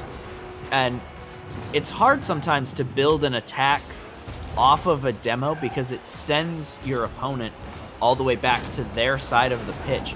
Unorthodox was able to pick up that boost right away, but not able to read Ike's dribble attempt and actually make anything of it. So Ike Wolf now, we're past the half, and oof, Unorthodox getting a kickoff goal of his own. Let's see what happens here. Yep, Ike Wolf just went for the boost pickup, and Unorthodox puts an easy peasy shot on it and manages to bring this one back to a 3-point game with 2:15 left to play. All right, Unorthodox not getting a very good touch off that kickoff. Ike Wolf going to go back on offense. Orthodox is up to challenge it, but Ike Wolf securing that one with ease. Just backboard passing is entirely too effective. I do like that Unorthodox is going up to challenge those. He just needs to be a little more aggressive about getting to that ball and pushing it into the corner, which is what you want to do in that situation. Push it into the corner and get Ike Wolf out of position, and then you can go into the corner, grab the boost, and turn around and build your counterattack from there. Unorthodox with a good shot there. I really like the placement of that one. He saw that Ike Wolf was on the near post, so Unorthodox tried to put it out of his reach on the far post. You could make a case that maybe Unorthodox would want to shoot at the near post there, and that way Ike just drives past the shot. But the way Ike's been playing, I don't expect that to happen. And Ike Wolf, beautiful flick there on that one to get it up and over. Unorthodox not able to get in the way of this one. And now this scoreline's starting to look a little more like what we saw last game, 8-3. We got a minute and a half left. Have to think that Unorthodox is going to have a hard time getting back. But you never know. It's ones. I've seen crazier things happen in Rocket League. But Ike Wolf back on control of the ball, going for the bad manners, second touch off the wall, but Orthodox able to make that save and clear the danger out. An Unorthodox up for the good challenge. Is it in? Just off the post, but not able to get that second effort goal. And Unorthodox is going to have to rotate back and defend now from Ike Wolf. Orthodox trying to slow this one down himself. He will take it up the wall. Let's see what he does in this situation. Got a little bit of control, but can't get it pushed over far enough. Orthodox throwing a sorry out there after that little bit of a bump. And now Ike Wolf back on the offensive dribble attempt, but Orthodox, well, unorthodox, making the save. And he's going back. Are these two just going to trade air dribble attempts? That would be interesting. I don't know if the score would change very much if they do that, but it'd certainly be interesting to watch them trade air dribble attempts. And Ike Wolf up almost at the ceiling of this one, not able to get a good touch out of it though. Unorthodox goes up to try and get the clear, but also not the touch that he wanted. Ike Wolf plays it off the backboard. Nobody's gonna do anything. This one's gonna fall. There it is, the last goal of the match. Ike Wolf wins this one 9-3. And he is on to the semifinals, so we are going to see more of Ike Wolf as we move on in this tournament. A very noble effort from Unorthodox. He put in a less than stellar performance for most of that first game, but coming out here in this second game, he did a much better job of getting in Ike's face, challenging those balls, and trying to take his shots. He scored 3 goals off of 3 shots, and he made 4 saves. He really put in what is a noble effort when you consider the rank differential between these two guys. So Unorthodox, don't let this one get to you. It was a good effort. Keep at it, man. And Ike Wolf, congratulations. We will see you in the semifinals. We are going to take a quick break, ladies and gentlemen, and we will figure out if I'm being joined or if I'm going to solo the rest of this cast. Don't go anywhere. We've got the semifinals coming up next, and we will see who's going to be crowned the first PRL 1's champion in just a minute.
These nights are getting shorter, lack of energy I'll conquer. In my soul, this is real. These nights are getting shorter. In my soul, this is real.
There's nothing in my soul like a bad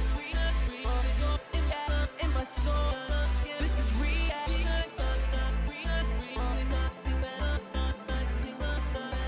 In my soul.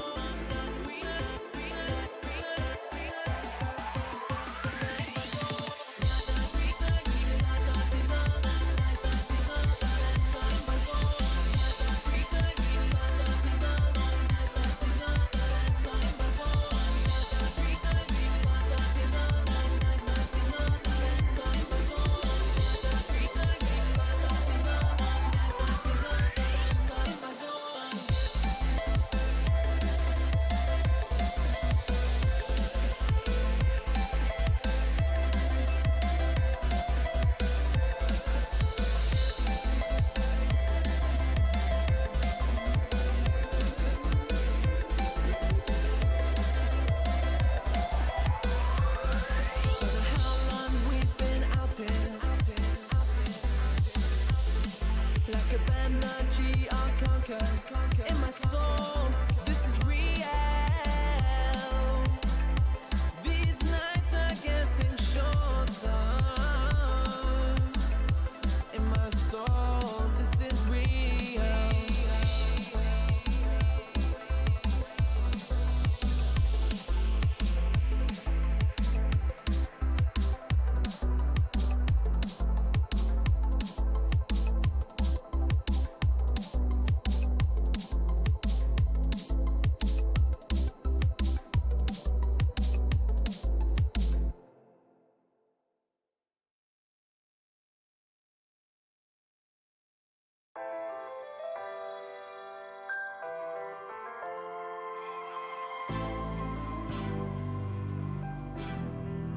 What you gonna do? What you gonna do? What you gonna do? What you gonna do? This is just for us now.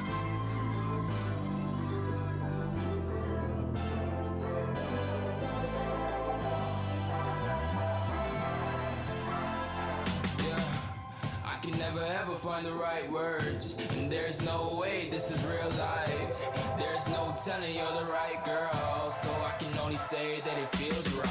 It feels right. It feels right. Yeah, I can only say that it feels right. Welcome back, ladies and gentlemen. We are bringing you a semifinal match now. We have got Pre-M going up against Dumbosh, and this is the semifinals, and I am now being joined by the one, the only, Fickle Platypus. Fickle, how you doing today, man? Yeah, because that's the is sound that platypi yes. make. Yes, it is. Well, I try to do my best to get there, but I'm not channeled my inner platypus enough yet. But man, I have not done a 1v1 cast before, so I'm pretty excited for this. And we got some really good players. And I just whenever Prim shows up, he is I think he's a sub for an RLCS team. I think he's a sub for Revival. So Oh, he awesome. is, yeah, he's definitely a really high skilled player. I've not heard of his opponent, but I mean, to make it this far in the semifinals, you got to be doing something right. And then 1v1 is very interesting because even though you may not be the best 2v2 or 3v3 player, like 1v1 is completely its own realm of skill. So you can have players that have made it to RLCS get thrashed because they don't play enough 1v1 to these, solo queue gods, basically. Absolutely. So Dumbo has joined. We're just waiting on Prem now. I am also unfamiliar with Dumbo. I'm unfamiliar with Prem as well, so this will be all new ground for me. But I'm excited to see what happens here all the same. I've never seen a bad semifinal match before. Like, semis are always just inherently interesting. I'm wondering if this is the Dumbo from OCE, because I know there's a Dumbo from the Oceanic League stuff, and I would be interested to see if this is him and if he's playing on like really weird amount of ping, because I don't know many people that would carry that name. But we'll see. I have not seen his ping yet. So if you get in here and you see his ping is bad, then you know it's the Dumbo from OCE. Otherwise, it's just I've not heard of this player. Okay, that's something definitely to keep an eye on as things get going. We still have not had our Prem sighting yet, so we're still sitting here. So how was your day? Do anything fun and exciting? I actually took the day off of work because my neck was killing me. So I didn't go to work today, and I feel amazing. But did you play a whole bunch of Rocket League? Because that's the right thing to No, do when you take a day off of work. I actually just slept, man. Like I must have slept for like 14 hours or something. You know, Hype. That's doing awesome. doing all this casting and making all this content and just being an awesome person. It really takes a lot out of you. You need to find time for sleep. You can't find it if you're up till 2 a.m. making hot spicy memes. You know, it's just you can't fit all the things you want to do in one day. Absolutely. You know, you still haven't given me that how to meme class yet. It really needs to be a thing. I've been told that my meme game is weak. It was how to pun. Thank you very much. And I have to say that my puns are precise and clinical. Oh, yeah? Mm-hmm. I'm not sure if I'll ever be able to pun that well. That's just not who I am. Puns are you really have to master the English language. Absolutely. I'm wondering where our rivals are at the moment. Oh, there it is. There he is. Prem RL. He is in the match. Hopefully these guys get joined onto their teams here in the next minute or so. I don't know how much more I can prattle on. So I have to ask, did the Fickle Platypus name, did you choose that with Perry the Platypus in mind, or is that just a happy coincidence? I actually did that before that show came out, so I didn't have any kind of notion that that was going to be a thing. But ever since then, I do have a lot of. So look, it is Dumbo from OCE. So this will be a pretty good show. I'm wondering if the latency is going to affect Dumbo, but here we go. Get into the first match. Dumbo from OCE's Rocket League. Give him a nice little how do you do, and then Prim as well, the sub for Revival. What are your thoughts on this one so far, Sniper? Well, I think Dumbo has got a large hill to overcome with a ping well over 200. He's going to have a hard time getting the precise touches that he needs. But if he can overcome that, I think we're going to have a really interesting match here. He does play at a high level in OCE, and we know Prem on an RLCS team, so we know that he plays at a high level. This should be a really good match if Dumbo can overcome the ping disadvantage. And something about ping, it's not really you're tricking yourself when you're hitting the ball. It's when your opponent hits the ball and there's that slight second of latency. But what a save right there. Can he get back on time? Dumbo looking insane right now. Pretty much carrying himself and flying with the big floppy ears around his net, making 2 clutch saves. Absolutely, and he's showing right now that the ping's not that big a deal. Yes, he's been on the defensive, but here he goes on the counterattack, and Dumbo, despite a 200-plus ping, is going to score the first goal of this match. And just absolutely astonishing defensive work to then step up and turn it on through the counterattack and score the first goal of this match.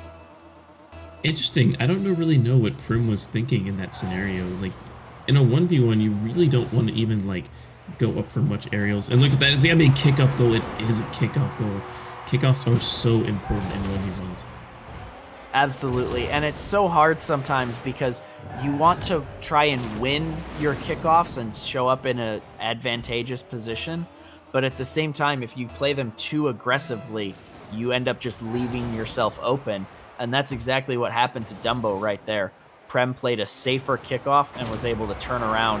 Oh, Dumbo gets the touch here on the Prem shot, but not able to push it far enough to do anything with it. And that one's just going to float in. Technically an own goal, but not really, you know. It's just a failed save attempt. Yeah, Dumbo off of that save, he didn't have any boost coming from the kickoff because it was still technically a kickoff goal that went in favor of Prim. So 2 quick strikes from Prim in game number 1. Oh, that's going to be an open net, Prim. That was a critical whiff. You can't be doing that. Yeah, especially at the higher levels of Rocket League, when you miss on a ball that's clearly going to be put in the center, you know you're going to get scored on because guys like this are not going to miss open shots at that distance. So a really critical mistake there from Prem. But then a critical success from him there as he turns that around, wins another kickoff, and it was really sort of a neutral one as it just smashes into that wall, but Prem read it a little bit better and was able to turn it into a good shot. I'm wondering if the latency issue for Dumbo is making his kickoffs a little bit less effective, because in that half split second that it comes down to making contact with the ball, you can choose to angle your flip in such a way so that the kickoff will be advantageous for you. Other than that, Dumbo has been playing excellent. All 3 goals from Prim have been off a kickoff, but all 3 goals from Dumbo have been capitalizing off of Prim's mistake. Absolutely. I would really, optimally, what I would love to see is these two play each other in an environment where internet connection isn't a factor. Because I think, based on what we've seen so far, I think Dumbo may be the better player, because now this is a 4th kickoff goal that Prem has been able to capitalize on. And you're definitely right. Having that, it's a quarter-second latency for Dumbo right now. That can make a really big difference on your kickoffs as to when you time your dodge and where exactly on the ball you make contact. I mean, you want to say kickoff goals are, somewhat lucky. Oh, missed opportunity for Dumbo. Tried to get to it there without having boost. But back on kickoffs, being so pivotal in 1v1s, but it's also a skill you can work on. It's not 100% luck. It is a physics-based game, so everything you do has a reason for happening. You really want to try to hit the ball most squarely you can with your net behind you and at the same time as your opponent. That way you have all options covered. But if you want to get more into that, there's a whole science of kickoffs, and there's several people wanting to discuss it with you. But in this game, 2 minutes and 20 seconds, Prim with a small lead. However, we have not seen him create a goal that has not been off of a kickoff yet. And as I say that, there it is. The worst caster's curse of all time. Yeah, right as you say that, Prem getting a dribble attempt. He gets a good flick on that one, and Dumbo up for the challenge, but not able to get that one pushed away as Prem muscles through it and takes a good shot. Now with a 2-goal lead, Dumbo's going to have to turn up the aggression here, which could be a problem. He needs to win the kickoff and then turn this around. He's got the opportunity now if he can run it down. We'll see what happens here. Oh, what a save from Prem. That one was going to be in. Whew. Love that save. Really don't like that look from Dumbo there. He had a lot of time to work with that ball. Went for a risky air dribble. In 1v1s, it's like 1v1 is the most risky place to try to air dribble it. If you miss and it gets blocked, you end up splatting yourself in the net and you can't get your car back on 4 wheels. It's a terrible look. What you really want to do is go for a nice bounce dribble or keep it on top of your hood to make defense all the more difficult for your opponent. Absolutely. I think on the total, it would be fair to say that ones is the most risky place to do anything. You have no cover. You have no cover. So anything you do where you're trying to fly up into the air or pick up a lot of speed and try to get at the ball is a risk, because if you fail, you're going to leave yourself out of position. And that's, what tends to happen in situations like that. I'm honestly more surprised that Prem wasn't able to turn around and score after that dribble attempt than I would have been surprised if Dumbo had actually scored it. No, that is so heartbreaking. Dumbo with the open net. All he had to do was put it on target, hits the backboard, and Prim immediately capitalizes. If you've ever played a 1v1, you are basically just punching yourself in the face right now for missing that shot. That can tilt you off of the face of the earth. And I wonder if Dumbo is going to be able to come back for this, even in this game. Prim with a 3-goal lead, 30 seconds remaining. Yeah, and Dumbo responding with a kickoff goal of his own. And it's really basically the same goal that we've seen Prem score once or twice here. It smashes right into that sidewall right at midfield, and then Dumbo just waits for it to land and takes the power shot. We're back to a 2-goal game now with 30 seconds on the clock. This is Rocket League. It's not unheard of to get 3 or 4 goals in this amount of time. So I really think that Dumbo could still do this, but not if Prem is able to push this one in. Now, 3 goals, 18 seconds. It can be done, but it's not likely to be done with Prem having the advantage on the kickoffs. They both went for the corner boost there. Prim actually sniped it under the wheels of Dumbo. Dumbo didn't get the boost and then couldn't get back to the ball, and then Prim goes off to the races to an open net. 7-4 for Prim in this game number 1. And then going into game number 2, I think Prim is going to be able to take this one. But thinking about what you need to be doing better, Dumbo, your kickoffs are killing you, man. And I know ping is an issue, but I think what he needs to try is be a tad bit slower on the kickoff, because I've seen Prim go for this many, many times. He does the fast kickoff on every single one, but he's very solid about connecting squarely. So what he needs to try is just be a tad bit slower to try to hit Prim's hit right after he does. But that's a whole bunch of kickoff strategy. The important thing is Prim takes game number 1 at 7-4.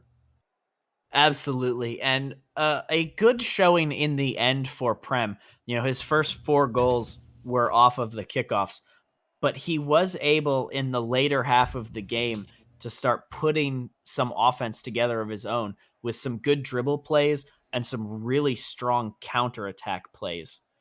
And to kind of piggyback on what you were saying about kickoffs, that's really a strategy that you can kind of take on challenges in general. Anytime both you and your opponent are going towards the ball, sometimes there's an advantage to being the second person to touch it, as you can kind of redirect it around or over your opponent. Yeah, and then a couple of mistakes from Dumbo when he has possession. Okay. He goes for a power shot. That was a game 1, 5-10 minutes. He goes for a power shot rather than taking a bounce dribble or taking on top of his head. It's a very easy to defend tactic, and I know it's part of your mentality to try to go for that whenever you're playing a 2v2 or a 3v3, because it creates a big clear. But just keeping the ball in your possession is even more important in 1v1s than it is in any other mode. Keeping possession means you're most likely going to be winning. Yeah, absolutely. I really want to see Dumbo fight his way back into this one, because I do think he is the better player.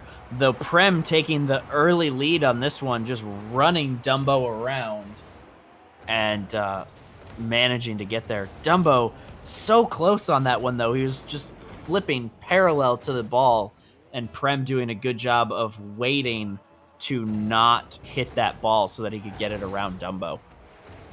Dumbo got stuck again with no boost in the corner. A very good tactic for Prim to try. Dribbling the ball not directly on net, but maybe using the corners to steal the boost and then whipping it around, having the boost advantage and keeping Dumbo out of boost. And again, look at this. Dumbo trying to take it around him. He does. Can he find it on net? It's going to be open. He flicks it past, and he does score it. Excellently played by Dumbo.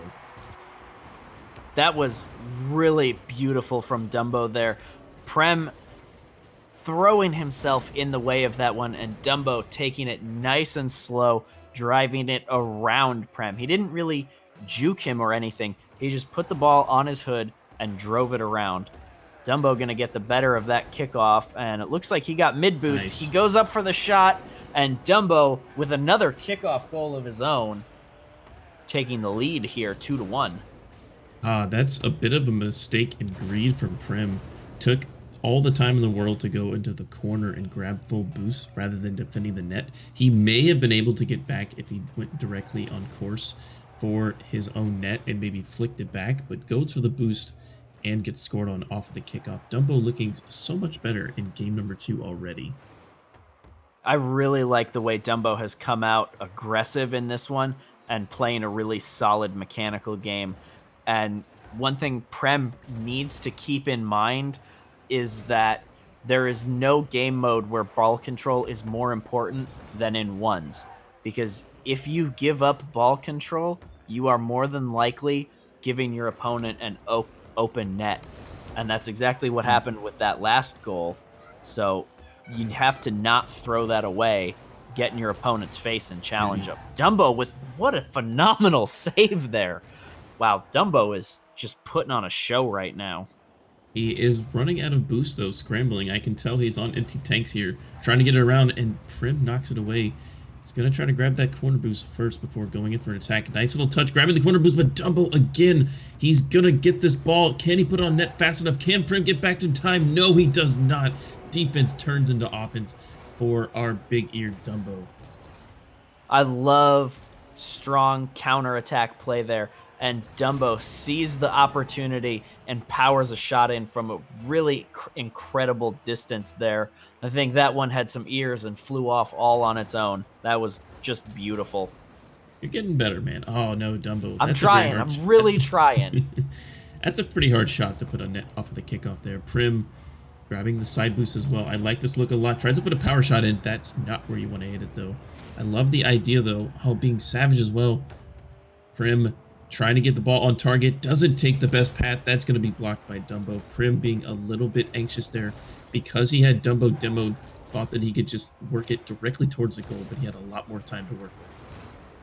Yeah, I really wish Prem had a little more urgency in his play there after that Dumbo demolition. He could have scored that. He had plenty of time to get that in there, but taking it slow, he just didn't make anything of it. He's got the ball control now, but he kind of throws it into the corner and leaves to let Dumbo have it. I'm sure he needed boost, which is why he would have done that. But we'll see if Prem can now take advantage. Prem with the boost steal. Let's see what he does. That's going to be Prem able to get it into the corner. Say that again? I thought it was going to be a counter, but Dumbo, oh, I love that as well. He knew he had time to make the save, doesn't just hit it off to the corner, actually drives around it and keeps possession. Prim was thinking he was just going to come over and slam it to the side, but Dumbo playing so much smarter in game 2. He's caught himself in an awkward position here, though. Defense still holds strong. Prim trying to get out of his thinking cap and see what he needs to do to create some more goals, but Dumbo is just, it's basically the Dumbo defense show this game. Dumbo has just become a brick wall back there. Prem is throwing everything he can at him, but Dumbo just seems to be too large. You like that? Too large for Prem to get the ball around. And now Dumbo back on offense, and he's going to have an open net of his own. Yes. The bad manners slow roller. No. It's not bad manners, because in a 1v1, no one is contesting you. If he really wants to play this as smart as he can, he takes possession of the ball and holds it on the goal line while staying in front of it to drain the seconds from the clock away. That's actually a super high level 1v1 mechanic. If you see your opponent is just completely messed up on the other side of the field, has no chance of getting back to it, draw some seconds off the clock, because every second matters. Okay, I'll accept that. Fair enough. Ooh, Dumbo. Oh man, this is the Dumbo show right now. Flapping those ears as hard as he can to get that boost steal, turn around and put a shot in way up at the top of the goal there. Prem never stood a chance on that one. Man, Dumbo is having such a good performance in game number 2. It's looking like he's running away with this one. However, Prim, known to be that kickoff menace, as he tries to find one here, gonna bounce straight down. Can he put it on net? Tries to back up and flick it back, but Dumbo able to get back once more. 45 seconds remaining. Dumbo with a 5-1 lead. A nice little shot off the back where Prim gets baited, and Dumbo puts it in off of the mistake. 6-1. Dumbo is putting on a clinic right now. I really thought Prem was going to interrupt that one, and Prem could have ran that one back, but just not quite there to get the touch, and Dumbo with an easy read off his backboard pass. 6-1. And we've got a Brazil setup right now in what was really a very even first match. Now we're almost at Brazil. This is insane.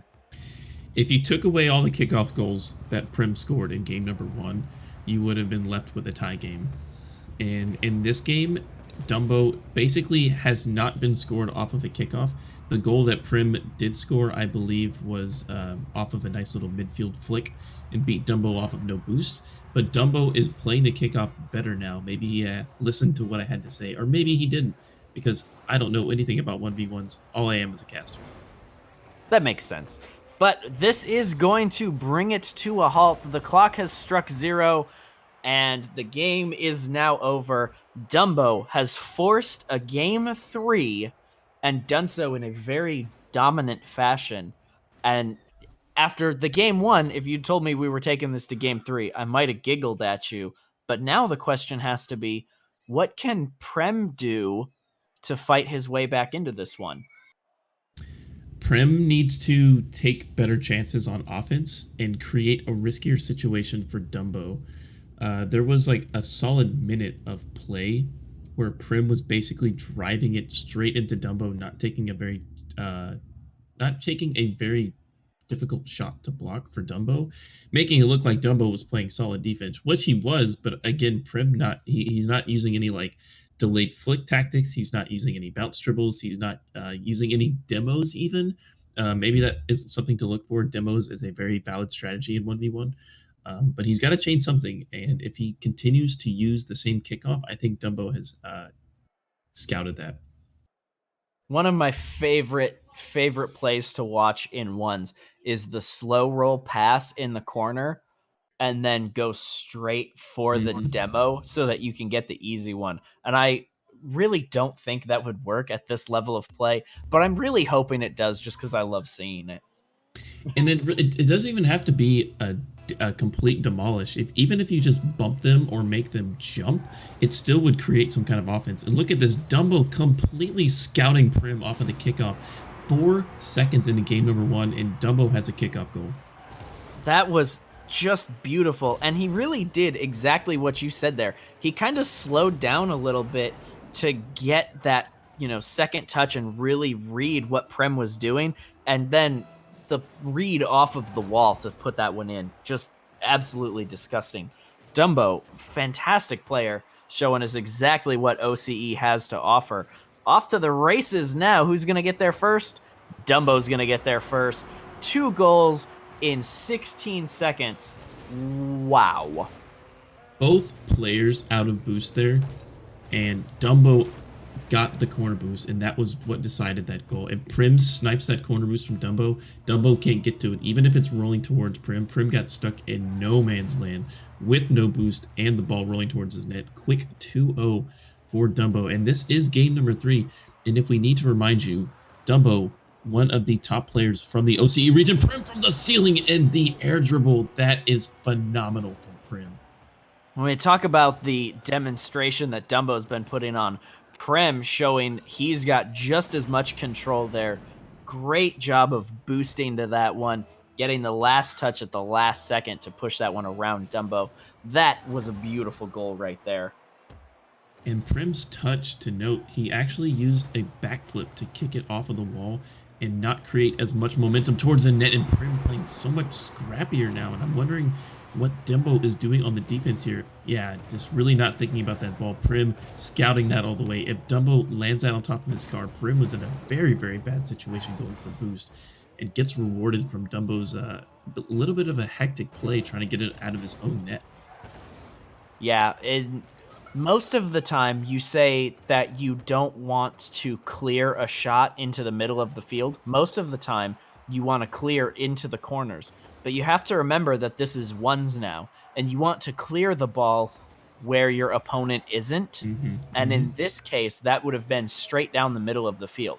Literally, the best thing Dumbo could have done there would have been to take a shot, because he might have been able to score it. And now Prem has managed to fight his way back from a 2-goal deficit to now he's leading.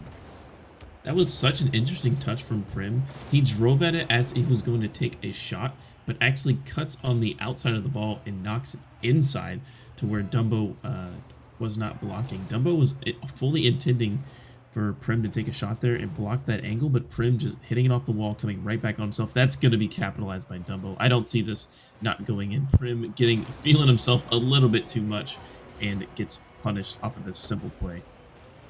Yeah, Prem just overcommitted to that one. He had so much speed going into that. There was no way he was going to get the second touch.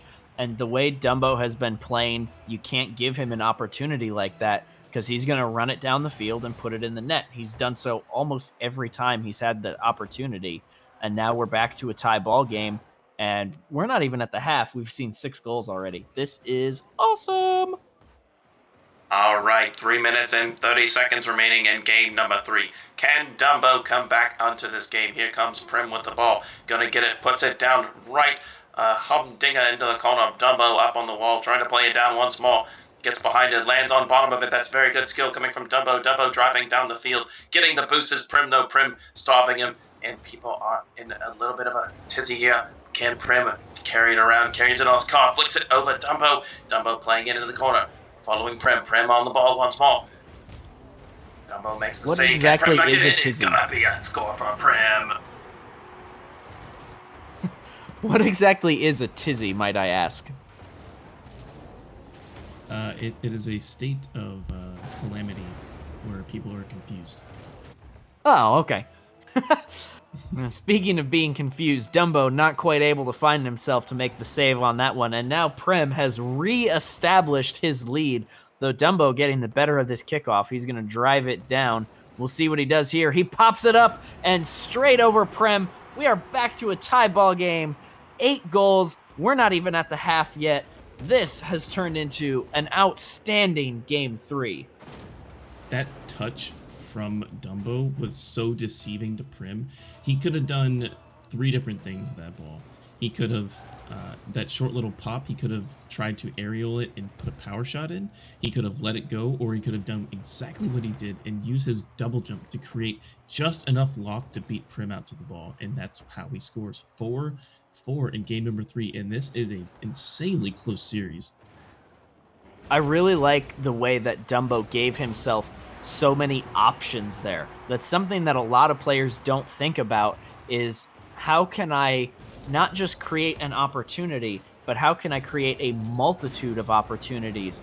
And there was one even that you could have missed. Dumbo could have played that off the backboard and gone up for a second touch, because that's just how good of a first touch that he had there, and he could have done whatever he wanted. Prem at such a disadvantage, because you basically have to commit to one of those options and hope that that's not what Dumbo's gonna do. And now Dumbo back on the lead, only 2 minutes left in this game, and what an excellent match. Oh, Dumbo not able to get there in time this time. Man, we've seen Prim from this exact same situation. You can tell he's so comfortable on the wall when he shoots. Known for being a 3v3 player, Prim has been competing in 3v3 tournaments for as long as I've known the name. But showing up in 1v1, that's a very good skill to have. And a kickoff goal. Is Dumbo going to find it? He does find it. A nice little hand-me-down from Dumbo. 2 minutes remaining, 6-5. Yeah, again, Dumbo using that take it a little bit slower technique to win out on that one. Prem gets the first touch and just smashes it into Dumbo, who does a good job of being high enough that he's going to win out on that one, but low enough that he still pops it over Prem's hood on that one. A really well-executed kickoff from Dumbo, and a good pinch, but Prem's going to get it cleared away. And I don't like this. 11 goals so far. This is, I think this is our highest scoring, like, first 4 minutes so far. I could be wrong. I haven't wrote them all down. Look at that from Prim. Oh, does knock it away. It is going to find the corner, but Prim, I can tell already, is panicking. He's scrambling, not thinking about the hits he's doing, and he's ball chasing a little bit. Dumbo able to just collectively clear his thoughts and hit this goal. Dumbo doing a really good job of showing exactly what ball control can do for you there. Sometimes it seems really counterintuitive, but the best thing you can do in some situations is drive the ball a bit towards your own end, because that's what got Prem overcommitted and out of position. But speaking of being out of position, Dumbo not able to recover from that kickoff in time, and Prem gets an easy drive it straight into the goal there. The last two kickoffs we've seen from these guys have resulted in both players bouncing off the ball.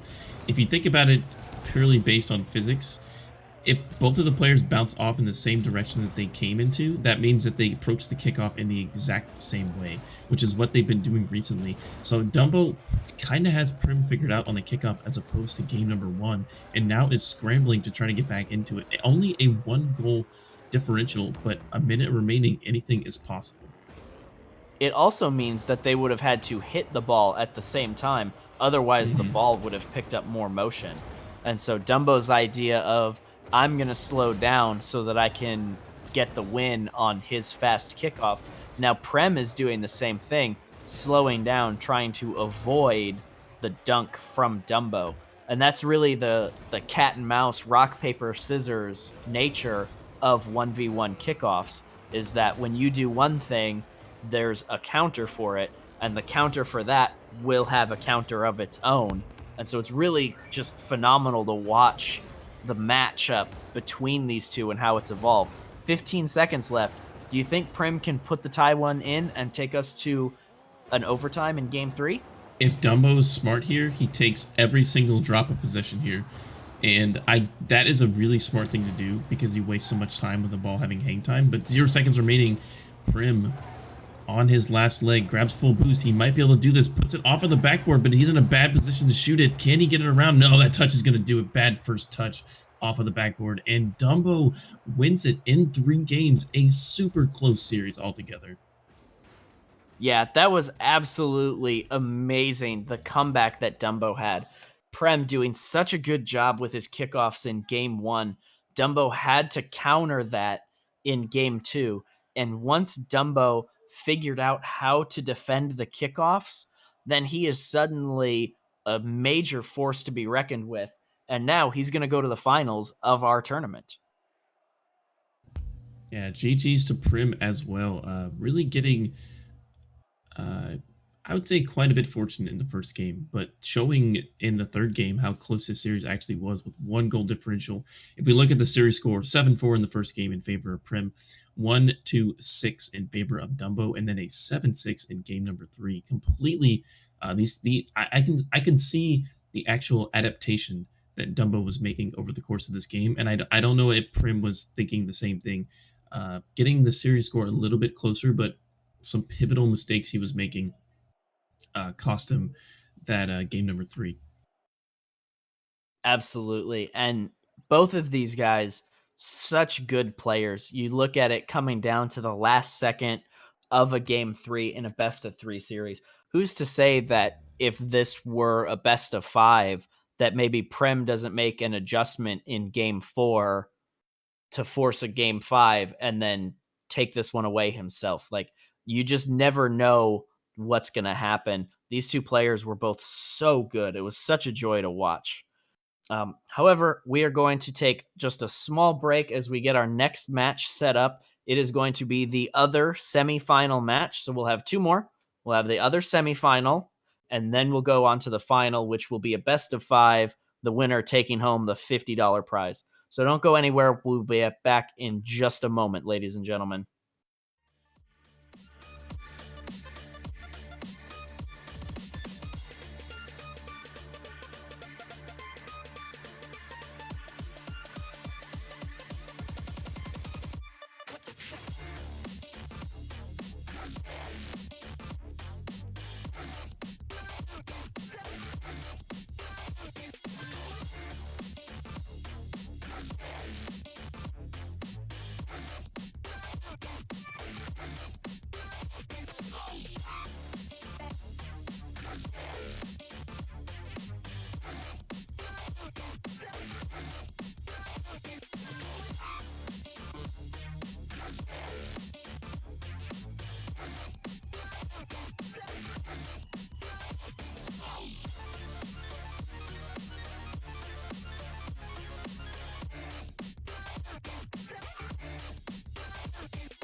Ladies and gentlemen, welcome back. We are now getting to the second half of the semifinals. It is going to be Ike Wolf going up against Cageinator. Mr. Platypus himself had to leave, but I'm being joined now by the illustrious Tog. Tog, say hello, brother. Make it sound like I'm a bad replacement or something. Jeez. Feel like I'm very beloved now. Happy to be here, though. Happy to be here for the inaugural Ones tournament, so it should be a grand time. Fill me in real quick, Sniper. Give me a TLDR of what's happening tonight. I know I've been watching, but that's besides the point. The short version is that Ike Wolf has now been on, this will be his third cast game, and he has just been a beast so far. His ball control and the patience that he plays with has just been phenomenal. We haven't seen Cageinator yet, but he comes out with an early goal himself, so this should be an interesting one. We'll see how he's going to handle it. And Cage is actually a PlayStation player. Should be interesting. Talking about people that play on PlayStation. It's kind of rude, man. It's a bit different of a crowd, but Cage does have the ping advantage. Ike is a European player, and he's looking at a ping of $130 right now. Cage does have a good ping, and he does really well so far. So let's see how this one plays out. So this is our inaugural Ones tournament, and everybody knows what I'm looking for in Ones. What do you look for in a Ones game? What's the strategy you like to see here? The person that wins, generally, is what I look for. Ooh, other than that, good one. Yeah. I mean, it just kind of depends. Everybody has their own style that they generally bring. I mean, you've got the dribblers, kind of similar to what we were just seeing from Ike right there. They generally do a lot better throughout the meta that we've established ourselves into with Ones. Then you have the more aggressive players. It kind of just depends. It's generally on a game-to-game basis what I look for, though. Okay, that's a fair point. Ike controlling the pace of this one here. A good shot from midfield, but Cageinator up early to get that save. Ike playing this one aggressive, though, and it pays off as he's able to get to that ball early and slip it right past Cage. Now we're back to an even footing now with 3:38 left in the match. That's a bit of a risky play, though, and I don't know how I feel about it because that could go real sideways real quick if you miss that aerial. Yeah. Thankfully enough, Ike went up. He went up way before Cageinator did in that instance, which was very beneficial to him because Cageinator wasn't able to get up in time for that 50-50. And Ike seems very comfortable with his decision making, except for against dribbles. It seems like he's been playing really sporadically so far throughout this game. That first save that he missed, he was playing a little bit too fast, trying to get to the save, and even a couple of chips that we've seen from Cageinator. He's just getting around Ike real easy. Absolutely, and he got around Ike there again, but Ike able to cut that one off before it dropped in front of the net. It's something that's so important in Ones, is that if the ball is right in front of the net, it's probably going to get scored on. So when they go for those slow roll through the back corner centers, you want to get to them before they're actually in front of the open net. And Ike did a good job of that one there. And now he's been able to turn it into some offensive pressure of his own. But I really like the back and forth. We're up here at halftime now, and we've got essentially an even matchup so far. Ike's been playing a little bit aggressively with these aerials, though, and it's kind of a questionable decision throughout because it leaves himself open. And whenever you have someone in the goal like that at the distance he's been doing them at, it's really questionable. But a beautiful counterattack right there from Cageinator is going to get him up, and Ike's actually going to be trailing now. I really like the simplicity of this dribble there. Cage didn't try to cut left and right or get any kind of bounce going. He puts the ball on top of his car and he drives straight towards the net and he just waits for the read on Ike. And then at the last second, he sees that Ike is playing it low and on the ground, so he just does a little bit of a hop and chips it over Ike for what looks much easier than it actually was. There's no easy dribbles in this game when you're talking about keeping the ball on your hood. That is a skill that takes a long time to develop, but Cage made it look easy on that one for the lead. Yeah, it was a real nice play all around. I I mean, it kind of just goes back to what I was saying originally. He's just playing a little bit too fast for this game, and it's costing him a lot. He keeps overextending a little bit too much, which gives Caginator great advantage towards his counterattacks. And whenever you leave the net open like he has been, it's been really costly. But Ike going to look for his shot right there, just not quite going to work out for him. And it seems almost as though Caginator's been in domination pretty much this entire game so far. Cage had a little bit of a slow start, but once he came back out, he's really reestablished control of this one. He's got Ike really on the defensive, and Cage has had a lot of the ball control really since the half. But ooh, That was a Ike real nice able shot. to slip that one right past. That was beautiful. He did a very smart thing right there, letting the ball off of himself. Caginator was getting ready for probably for a chip to go up, so he was probably ready to go up for the aerial, playing back just a little bit. And then he saw the ball go off the hood, so he assumed it was probably going to get pushed forward. And then Ike went off to the left and hit it directly to the right. And another good kickoff is actually going to put him in the lead. Beautiful play coming out from Ike right there. Ike, just two very strong plays in a row. That dribble was just a crazy good dribble. These guys are both really good at that, getting in front of the ball and letting it pop up. And then Ike reading the kickoff so well. And now the tables have turned no. again. Ike back in the league, but Cage winning his own kickoff. And now we are tied back up with 43 seconds left. This is exactly as exciting as you would hope for a semifinal game. You couldn't ask for better Rocket League. Ike doing the smartest thing that he possibly can and just blaming the ping. But real MVP for this game, Caginator's photons. Those things are nice looking. Okay. I mean, do you see them? I haven't got enough items open to be sure that I know which one the photons are. Those are the rims. You scrub. Oh, yes, his rims are beautiful. There you go. You made it. Hype. But anyway, Caginator keeping the ball on Ike's side of the field here, though he's going to have to retreat to go pick up some boost now. And it's weird to think that you could boost starve someone in ones, but you really kind of can with good ball control. And by doing so, when Cage rotates back to go pick up boost, it gave Ike the space that he needed to get control of this one and put a shot on. And now he's only left Cage with 9 seconds to respond to this one in order to post an overtime up. Doesn't look like it's going to happen either as the ball goes off towards the side. Ike going to keep it on his side. And it looks like this first game is going to go in favor of Ike. We've got it on Caginator's hood, though. He's going to get the first chip that he's looking for, but Ike, with a beautiful bump, is actually going to secure himself the game. Very beautiful game one. What do you think went wrong there for Caginator? He was very much in domination throughout most of the game, and then Ike just turned it around out of nowhere. I think the turnaround really came when Cage had to rotate back to cover his boost need. As long as Cage was up in Ike's face, he was doing very well. Cage, maybe it's just the ping advantage, but Cage was winning most of the strong, really even contests.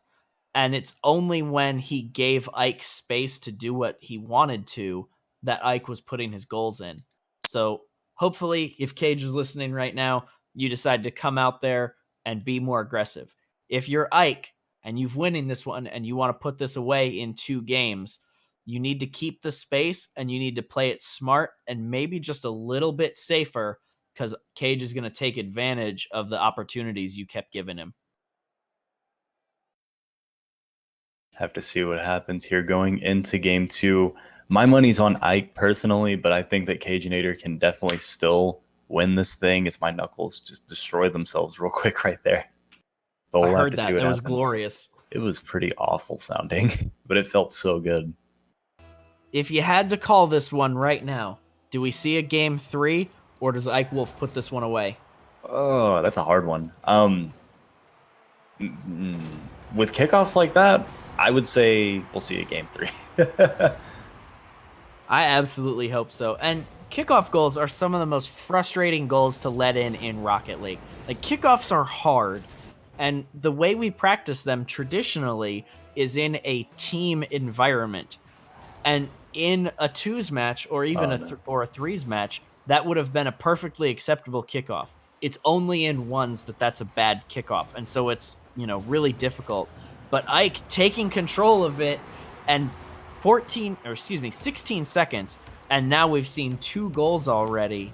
And really, we see both kinds of goals. We see Cage being aggressive to win a challenge and score a goal, and then we see Ike taking control of the ball and using that to score a goal. It's really indicative of the 2 play styles we see going head to head here.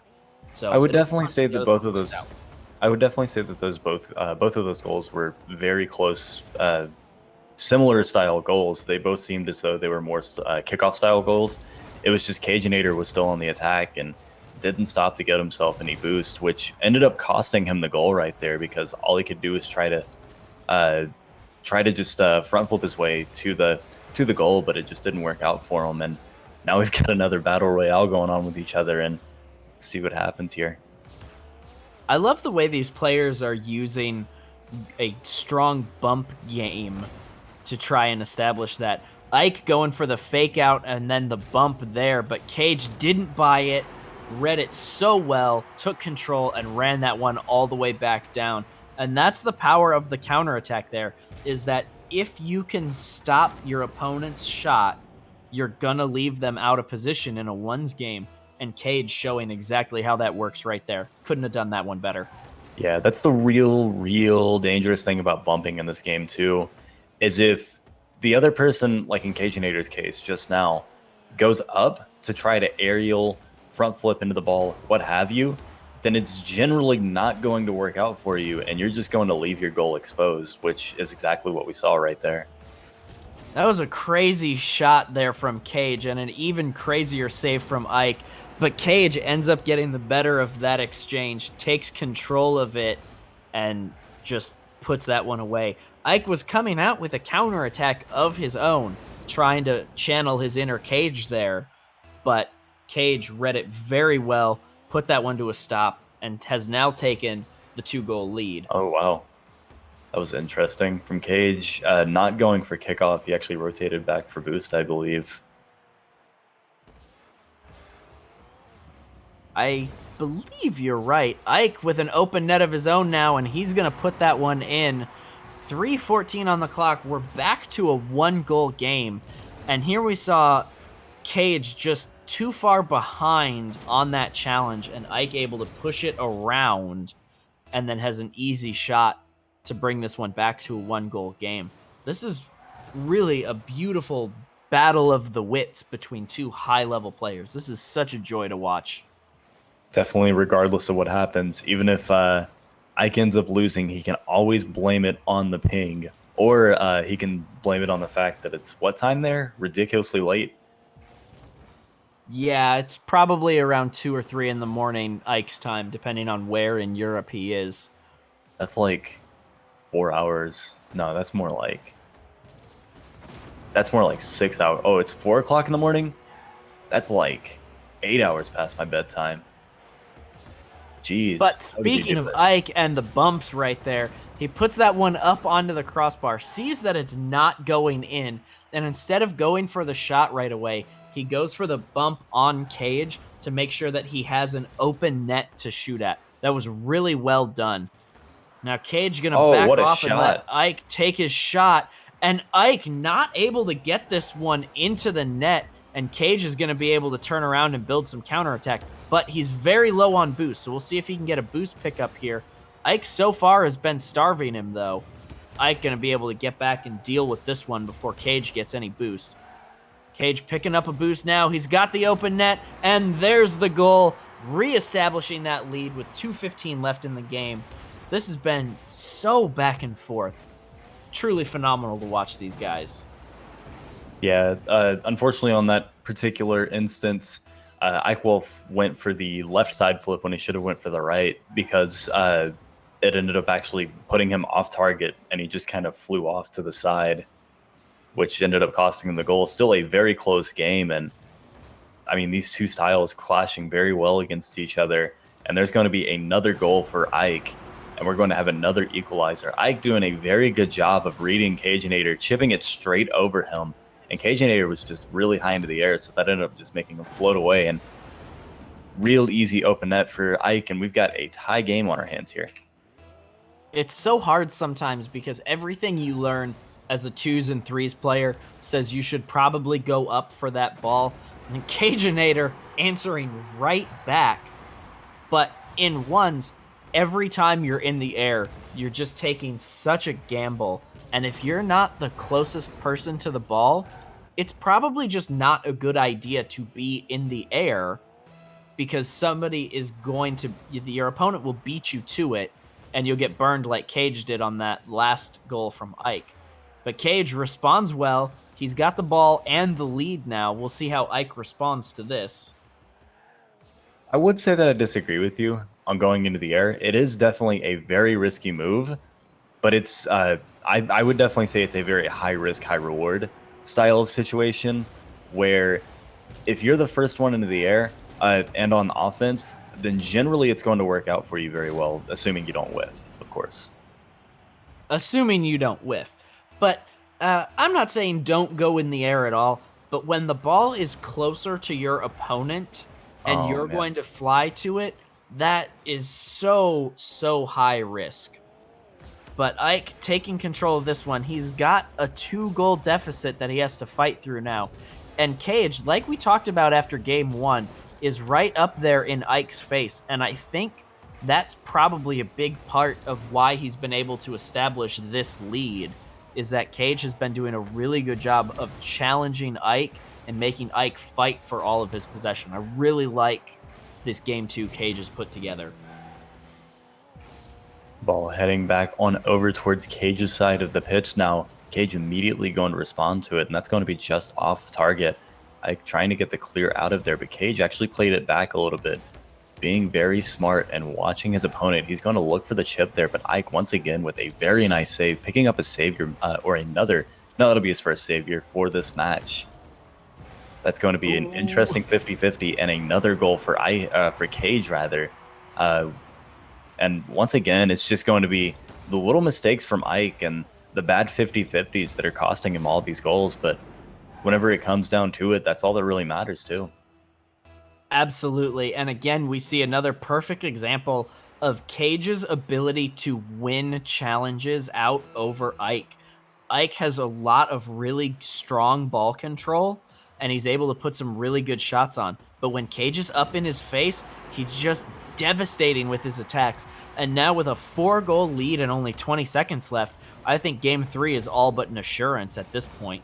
Cajunator's just kind of going ham right now, getting some arguably lucky goals, but he's at a 4-goal lead now. And I mean, we will be seeing an overtime. And just like I had said, if we were going to see those kickoff goals, then I was definitely saying that we'll be seeing a game 3, and that's exactly what's happening here. Absolutely. Chat trying to take up a straw poll right now to see who's going to win game 3. It looks like Ike Wolf has decided he's just going to let this one end, Cage dribbling the ball around. So, on the matter of who wins game 3 and who goes to the final, who's your money on if you're a betting man? This is a pretty good game, so I'd say Chat wins in this instance. See what I did there? You'd say Chat wins on this one. Okay. Yeah, it's a good game. See what I did? Yep. But really though, I still have my money on Ike. I still believe that he's definitely capable of taking this. His play, I would argue that his play style is better, but Cage, I would not be surprised if he ended up winning it as well. A very non-committal answer from Tog there. I told you, well Ike. Executed. Well, I mean, but you said you wouldn't be surprised if Cage won it either. Yeah, I mean, they're both phenomenal players. They are both phenomenal players. Punk? Fight you? IRL? Yeah. Okay. I'll be what there. you guys don't know is there's going to be a Tog Snipe show match after this because Snipe keeps talking to me like that. I'm gonna have to put him in his place. It's gonna be a prospect battle for the ages. I'm a challenger. Thanks, buddy. So am I. Ooh. But anyway, my money's going to be on Cage for this one. I think he's figured out that when he's aggressive, that he's got Ike's number. And as long as that happens, as long as he continues to get in the face of Ike, I think he's going to be able to win this one. So we're going opposites here. Yep, definitely. What are the stakes? My least valuable Counter-Strike skin. You don't want to have that bet with me. Have you seen my skins? I've got at least 3 or 4 3-cent skins. Oh, okay. But anyway, this is not a Counter-Strike stream. This is a Rocket League stream. And it looks like Ike was going to get that first one. Oh, and there it is on the second push. Ike able to get there before Cage is able to clear that one away. And suddenly, Ike Wolf with the lead in Game 3. Looks like maybe you'll be right after all. It's a very important goal for him, too.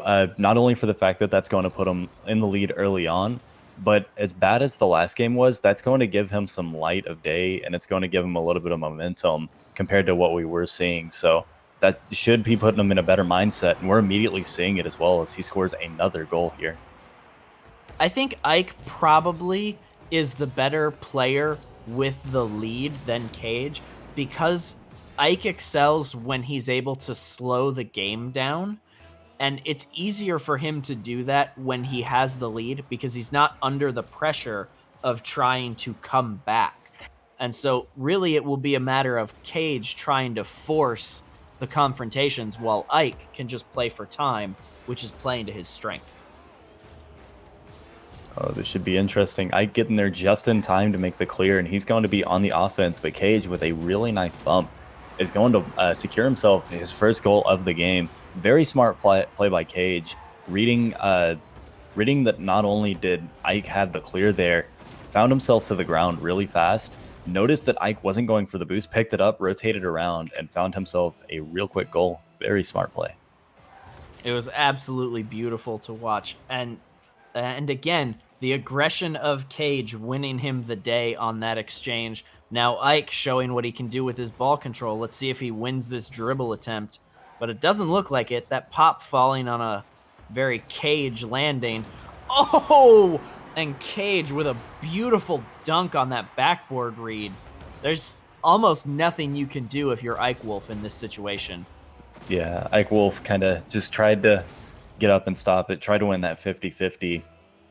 But I mean, that's about all you can really try to do because it's really hard to predict which way those shots are going to go. And all you can really do is just jump in the air and hope that you make the save. Right. Cageinator coming back out strong has now turned the tide.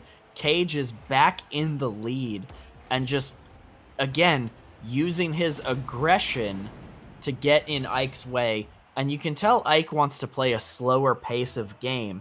And as long as Cage is forcing it, he's been able to win these battles out.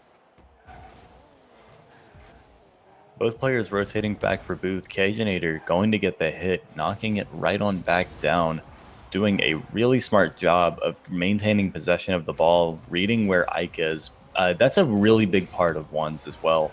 If you know where your opponent is, then you know how you're going to want to react to the situation. For instance, if they are rotated back to boost, then you can take the shot on goal, whereas if they're in goal, you might want to play it up a little bit slower and really take your time with it. Absolutely. It really comes into play when you're looking at defensive clears because, ooh, Cageinator with an open net and all day to get there. I want to see what happened with Ike on this play. Oh, he was going for so Ike was going for the bounce dribble there, and Cage, just such speed, comes across the top and wins that one. Beautifully executed there. But anyway, the thing that where knowledge of your opponent, wow, Cage back on, 3 goals up. We just passed the 3-minute marker of this game. We'll see if Cage will let me get a thought out here before he scores another one. When you know where your opponent is and you're on defense, it tells you how to clear the ball.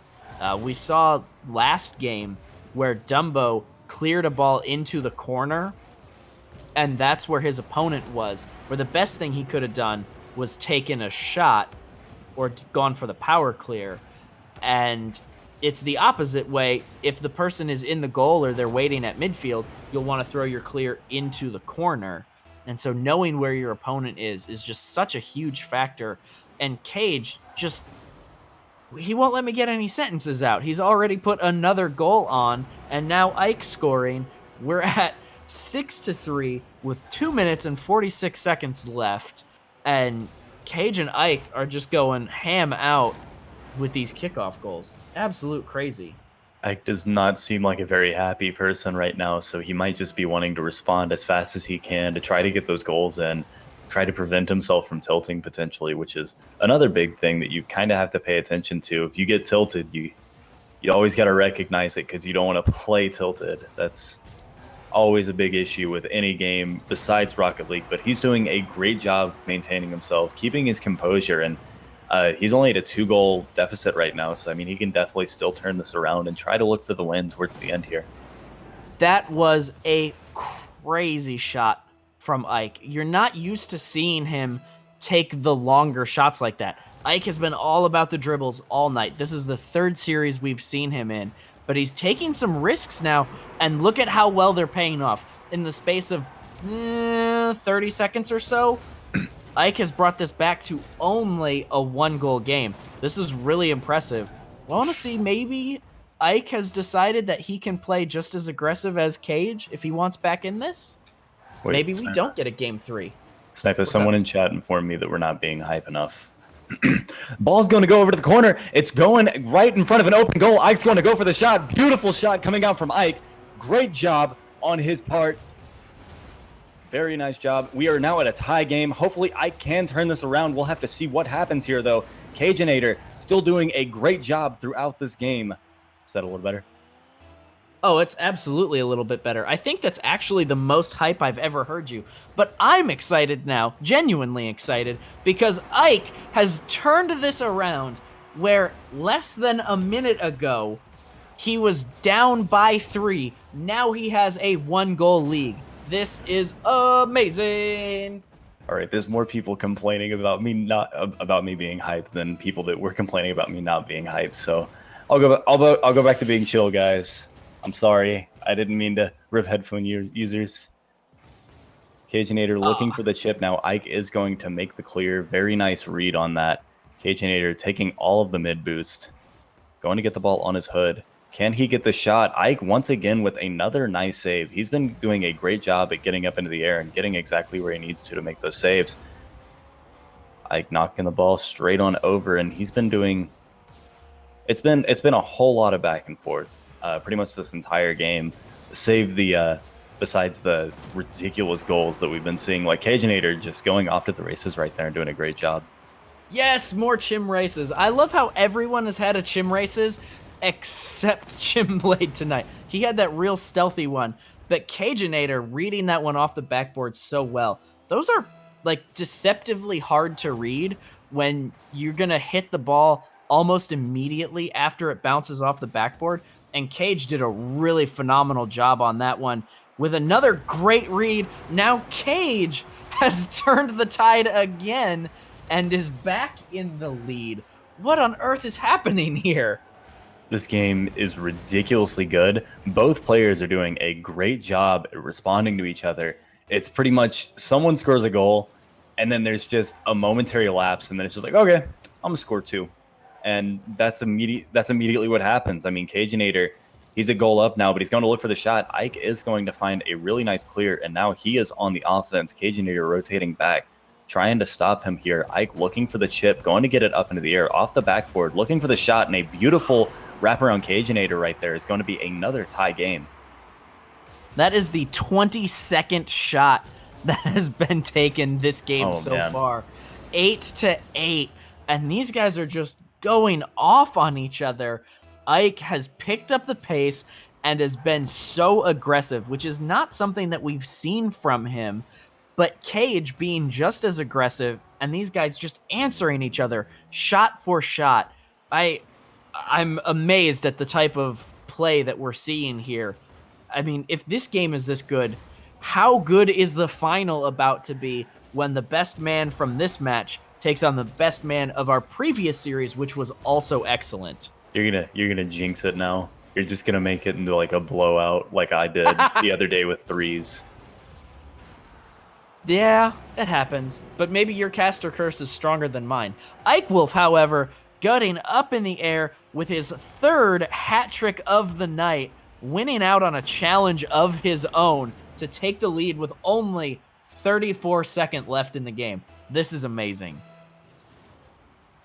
Next kickoff is underway. Going to be a pancake kickoff, as I like to call it. And then Ike just barely going to miss the goal right there. He's still under possession, though. He can still get it out, but Caginator coming in hot. He's going to get the ball on his hood. Makes his first chip, but that's going to be just off target. Ike will not get to it in time. He's actually going to miss it, but the ball high into the air now. Ike under control. Going to make a shot onto goal, but Caginator will get there in time. He's got 5 seconds to make the finish, but he's not going to be able to do it. 4 seconds to go, and it looks like that might have wrapped it up into a pretty little bow for Ike Wolf here. If Caginator can't get 2 kickoff goals, that's what he needs, because he doesn't have any time for anything else. Cage needs 2 kickoff goals, or this one is over for him. And with Ike winning the better of that one, the clock will strike 0. And that is it, ladies and gentlemen. We are going to have a no NA final as Ike Wolf is going to take on Dumbo. All right, so I was looking in chat, and Caginator just complained about lagging, and I mean, I can sympathize for him. I feel kind of bad, but Ike's been playing on NA servers all night. Right.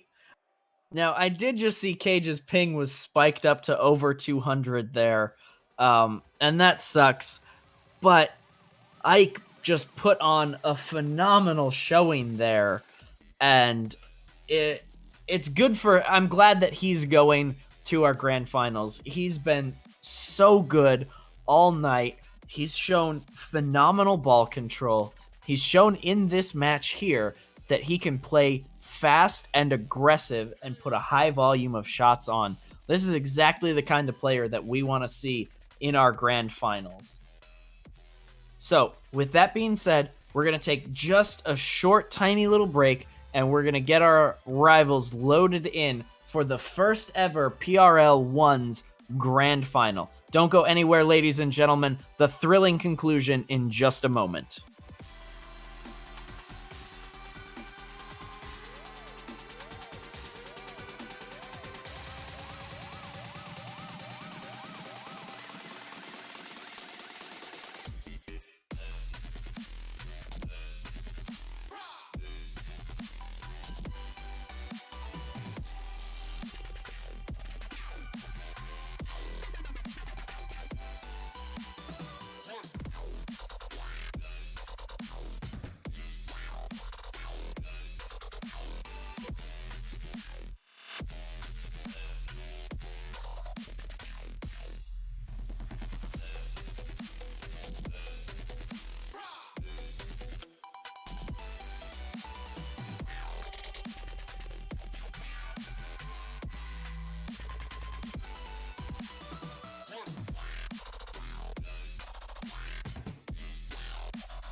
I didn't think we could fall in love.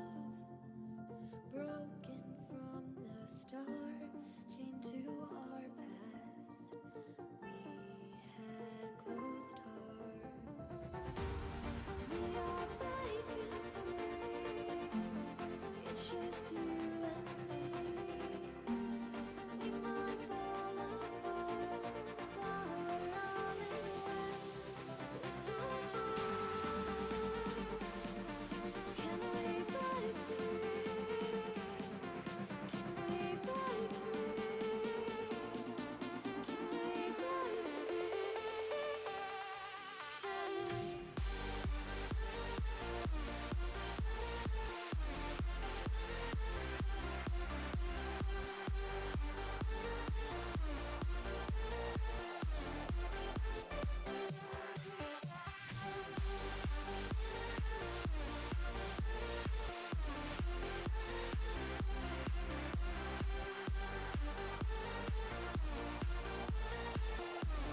Ladies and gentlemen, boys and girls, take your seats because we are about to get started. The first ever PRL 1's Grand Championship is about to get started. We have the Battle of Europe versus Oceania, with Dumbo from OCE taking on Ike from EU.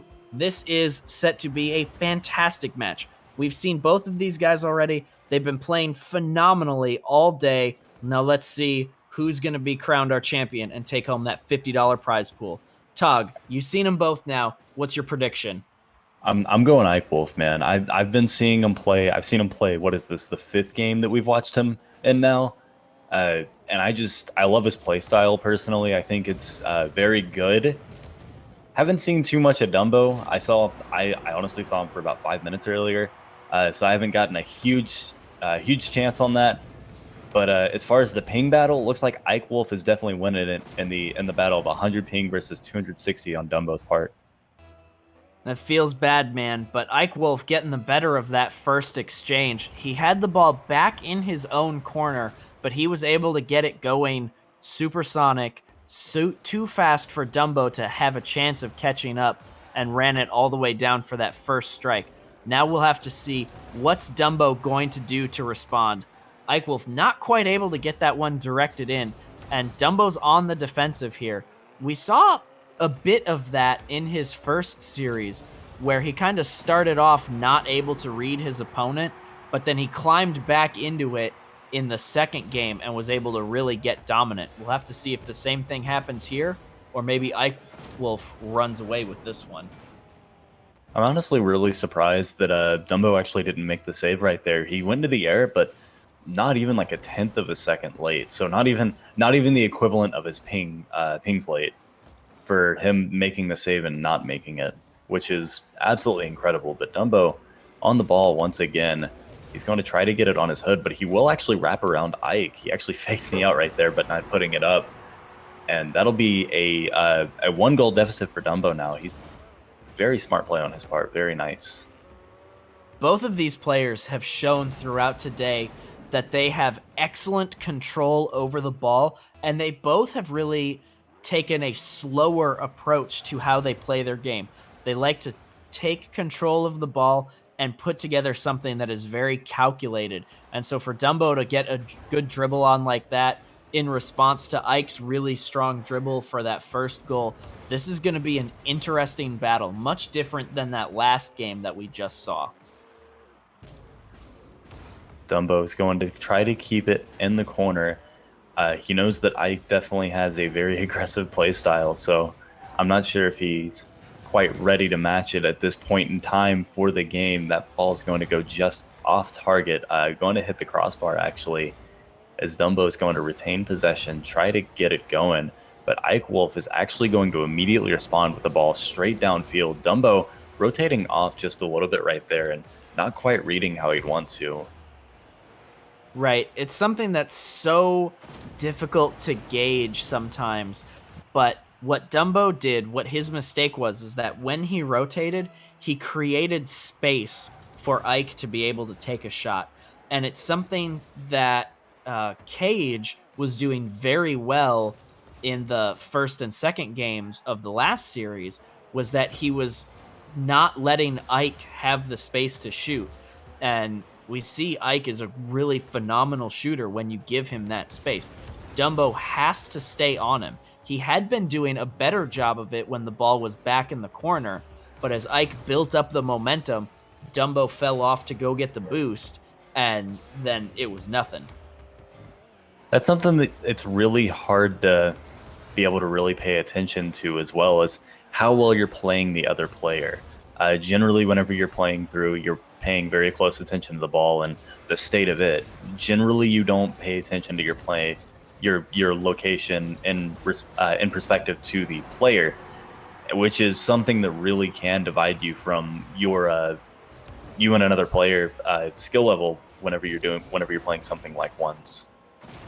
A really unfortunate touch there from Dumbo. He had the ball all the way up in the back top corner of his goal, and he tried to get a clear on it, but instead of pushing that ball out and down the field, He just dropped it down low right to where Ike Wolf was waiting, and Ike takes what ends up being a very easy shot as Dumbo's caught all the way out of position. Like, Dumbo could only have been further away from that ball if he was on the orange side of the field. Just you don't want to get stuck in a spot like that. You have to be really careful with which shots you decide to challenge and which balls you decide to go for. Dumbo hesitated on this challenge here, and that hesitation let Ike go up and take the shot. Had Dumbo been in Ike's face, he might have prevented this one from going in. I think a really big part also as to why Ike Wolf is winning this game is Dumbo stays on the ground a lot. He hasn't really been going up for the 50-50s or to even try to reach the ball up towards the air, regardless of, or besides going up on the wall like that, or in an instance like that, which has been costing him because it means that he won't get to the ball before Ike, because Ike pretty much goes for every chance that he can. Anytime that he has the ability to go for the ball, he'll go for it. And it's been working out a lot better for Ike thus far. Yeah, Ike's aggression has really paid off here. And, Ike with a good bump, but not able to turn around and get the shot to follow it up. Ike's aggressiveness is really surprising. He's carrying that over from the last game 3, and Dumbo is not responding well. And I think you're right that Dumbo needs to decide that he has to be more aggressive. At this point, he has nothing to lose if he picks up his aggression. He's down by 5 goals. He either starts his comeback right now, or he just continues to get blown out of the water. Like, there's no way this gets worse if you're Dumbo. So just go for it and maybe try to get on the scoreboard a little bit so that you build some momentum for game 2.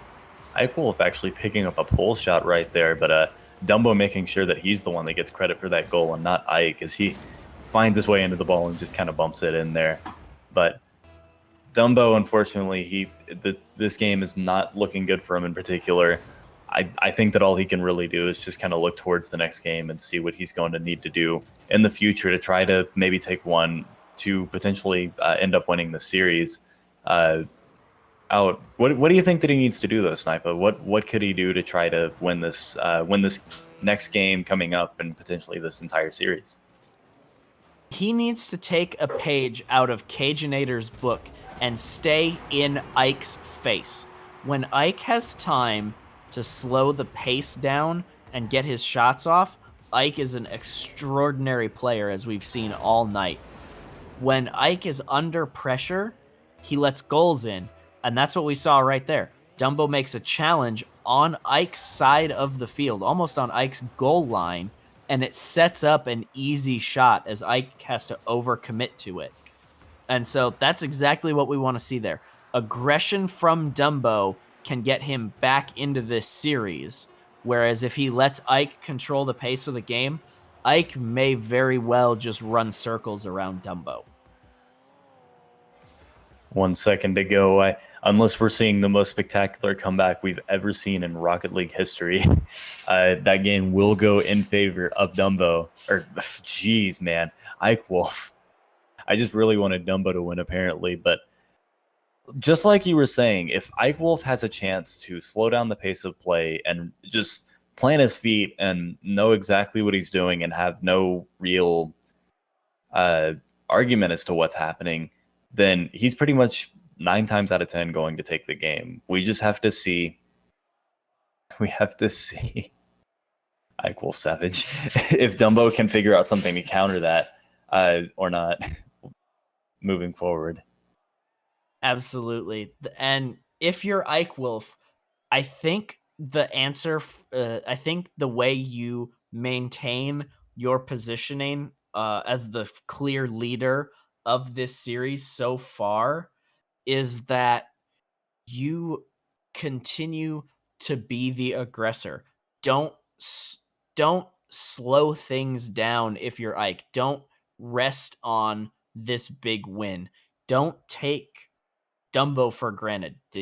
This is a big win against a really talented player, but don't act like you're some Rocket League god now, because if you let Dumbo fight back into this game, he will do it. We'll definitely have to see what ends up happening here, though. Game 2 is coming up on its way. I'm pretty excited. I definitely do think that Dumbo does have the potential to take games off. I've heard he's a phenomenal player. He's made very good runs in a lot of stuff before. So, I mean, we'll just have to see if he can pick it up and figure out exactly what he needs to do to take things from this point.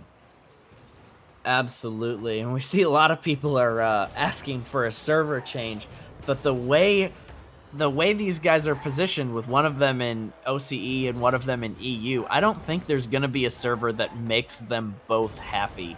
So it's very unfortunate to see a battle between two very skilled players come down to ping.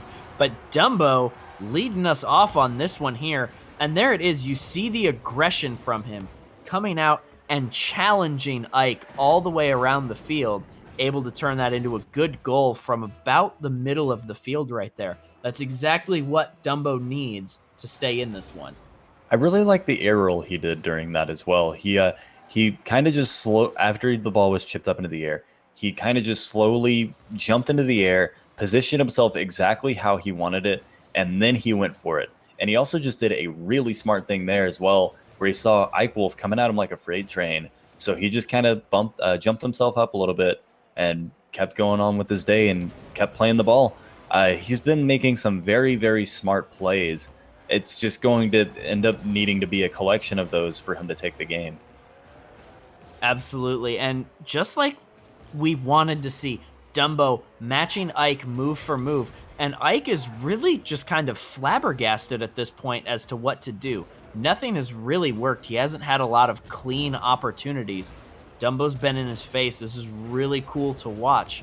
If you're Ike at this point, I would say go risky. You're already up a game, so you can afford to be a little bit more reckless than if you were behind. So try to get really creative, put on a power clear off the side wall, and instead of following it, go up for a very aggressive shot. But Ike bringing this one back in, just kind of beating Dumbo on that challenge at midfield. And we're back at a tie ball game, 3:18 left. Definitely anybody's game at this point as well. Ball is going to go in favor of Dumbo, but Ike Wolf is very quickly going to pull himself back for boost, which was actually kind of dangerous. Almost knocked Dumbo into the ball right there, but it was a good bump regardless, and Dumbo's going to miss his clear. So Ike Wolf is going to have himself a nice, easy open goal right there on his hands. Absolutely. And Dumbo saying in chat, "What happened to my goal?" Well, it didn't go in, and then Ike Wolf ran down on the counterattack for you. It was very, very close attempt for Dumbo, but when you don't finish, you don't finish. And in ones, when you don't score the goal, you're likely to get counterattacked. And Ike Wolf going up for a real good save there. Now he's got Dumbo out of position. This is Ike's shot to take here. We'll see what happens. Dumbo manages to get back first and clear that one out. Now let's see what Dumbo does with his shot attempt. He's going to get cleared a little bit off the back wall, and I think, Ike going for boost. That's not a good place to go for boost instead of ball control. But luckily for Ike, it ends up working out just all right. I really wish Dumbo had been able to put that shot on net there, because Ike made a mistake going for boost. Yeah, definitely a very questionable play, but it worked out for him immediately. As soon as Ike saw that ball bounce off the side of the wall like that, oh, what a shot! Oh, I thought it was going to go in for a second. But as soon as he saw the ball bounce off the wall like that, he knew that he had it. Dumbo was out of position, and it was just going to be an easy run straight over to the goal for himself. And that ball is actually going to get saved by Dumbo, almost on target for Ike. Dumbo once again looking for a nice shot, but both players rather have been doing a fantastic job at playing the defense and getting the epic saves just when it counts. I'd really like to see more aggression coming out from Dumbo. Ike has had a lot of space in this game, and it's showing in the scoreline. Dumbo, you have to get in his face, man. You can't sit and wait for it, because look what happens right there. Dumbo waits for Ike to make contact with this one, and Ike just puts it right over Dumbo's head. Had Dumbo been in Ike's face, that shot trickles out into the middle of the field, and they both get to reset. I don't know why Dumbo's just letting Ike take control of this ball when he's seen what that gets him. I mean, there's definitely potential that this could be the playstyle that Dumbo generally has, and it just happens that Ike has a playstyle that kind of counters it. That being said, Ike himself is a phenomenal player. I've seen him play a couple of times in the past, and every time I've seen him play, he's always been very consistently good. He's had a very consistent, very aggressive play style that works out very well for him. And if you give him the space, he's going to take it, and it's going to work out for him, which is what we've been seeing. Yeah, and Ike showing exactly what he can do when he's got the ball control there. He just kind of stops this one on a dime, and Dumbo flies away. And here, in our grand finals, game 2, we've got the Brazil setup at 111 in the game. This is absolutely crazy. I would have not believed for a second that Dumbo was going to get ran over like this in the finals after what we saw in the semis from him. Definitely still time to end up seeing what happens, though. Maybe not in this game. Potentially in this game with a minute left. Probably not, though. But, I mean, there still are potentially 3 more games in this series, so we'll just have to see what happens here. Yeah, Dumbo fighting back in. If he stays aggressive, 4 goals in a minute, not unheard of, just very unlikely. We'll see what happens here. Dumbo getting the better of this kickoff. He picks up the boost. Ike's got it. Do we get the goal? We do not. Ike with a great save. Ike going to be off to the races now. We'll see who gets the better of this exchange. Chat is blowing up right now. The great ping debate of whatever day today is. I don't even know what today is. It's been a long day, man. Okay, fair enough. Ike Wolf actually going to field backflip right there as he just wasn't quite high enough, but his defense just completely on point. He's actually going to get knocked away right there, and Dumbo has plenty of time to get himself a goal with 12 seconds to go. I mean, we could potentially see 3 kickoff goals in a row, but probably not. Just have to see what happens, I guess. It's unlikely for Dumbo to get kickoff goals with the ping battle that he's facing right now. So I think we're going to have to go ahead and put this one in the books, so to speak, in favor of Ike Wolf. And with that being done, that actually makes... Ooh, Ike Wolf getting number 7 right there. That is going to put this one away for him. Now, that makes the next game a do or die for Dumbo. So with that being said, knowing the way Dumbo has responded to Ike Wolf, is there any way he fights back in this one? Or is the next game all but a formality?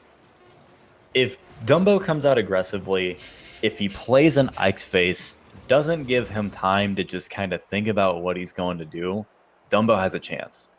If he gives Ike the space that he's been giving him, we're going to see another blowout on our hands in the next game. I really hope we don't see a blowout. Blowouts aren't fun for anybody to watch.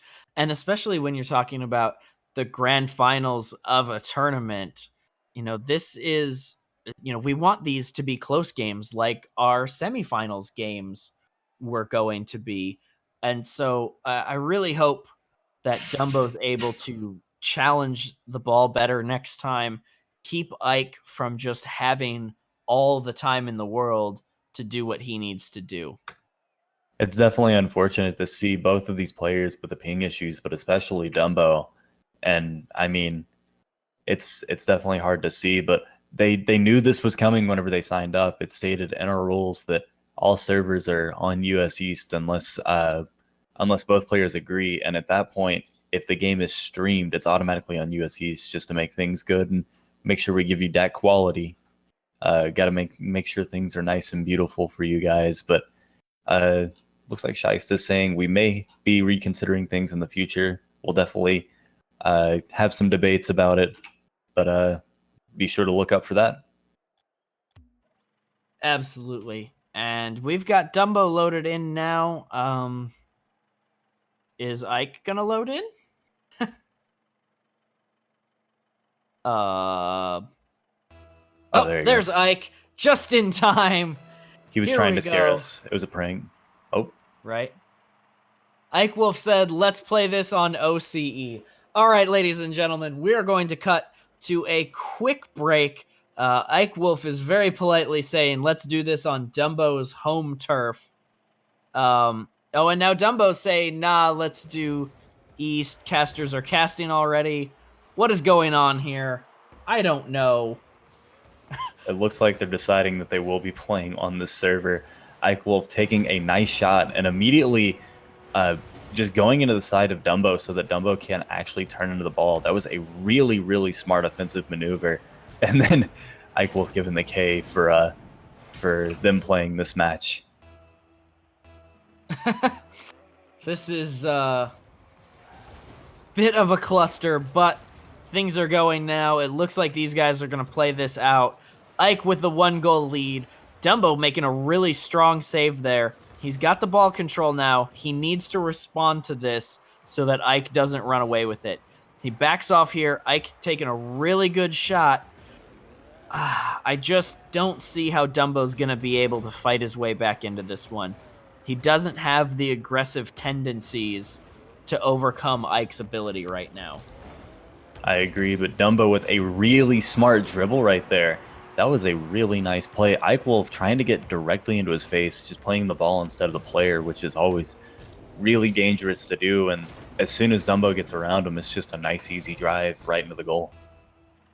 Yeah, Dumbo showing that even though he's been at the severe disadvantage this entire game, showing that he still does have a tremendous amount of skill and able to put that one in going around Ike Wolf.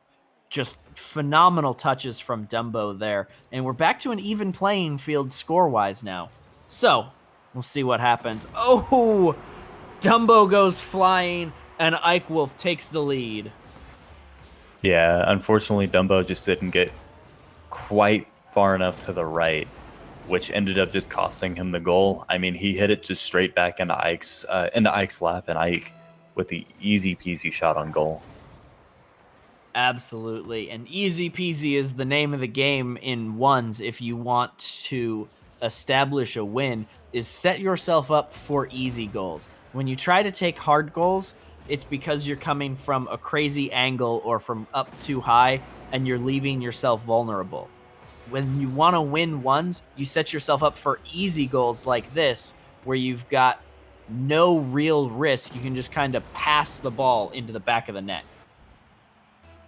That's definitely the truth, too. And I mean, just watching the positioning of another player is pretty much all that you have to do to really watch for that stuff as well. And Dumbo, watching where Ike is, sees that he's back a little bit, or overextended a little bit, and that'll be a real quick kickoff goal, as I forget how to talk entirely.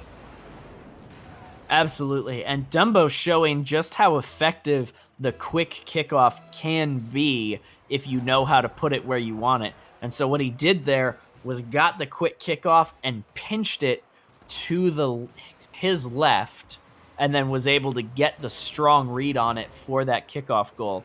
Bit of a tactical whiff there from Ike Wolf, but Dumbo takes advantage.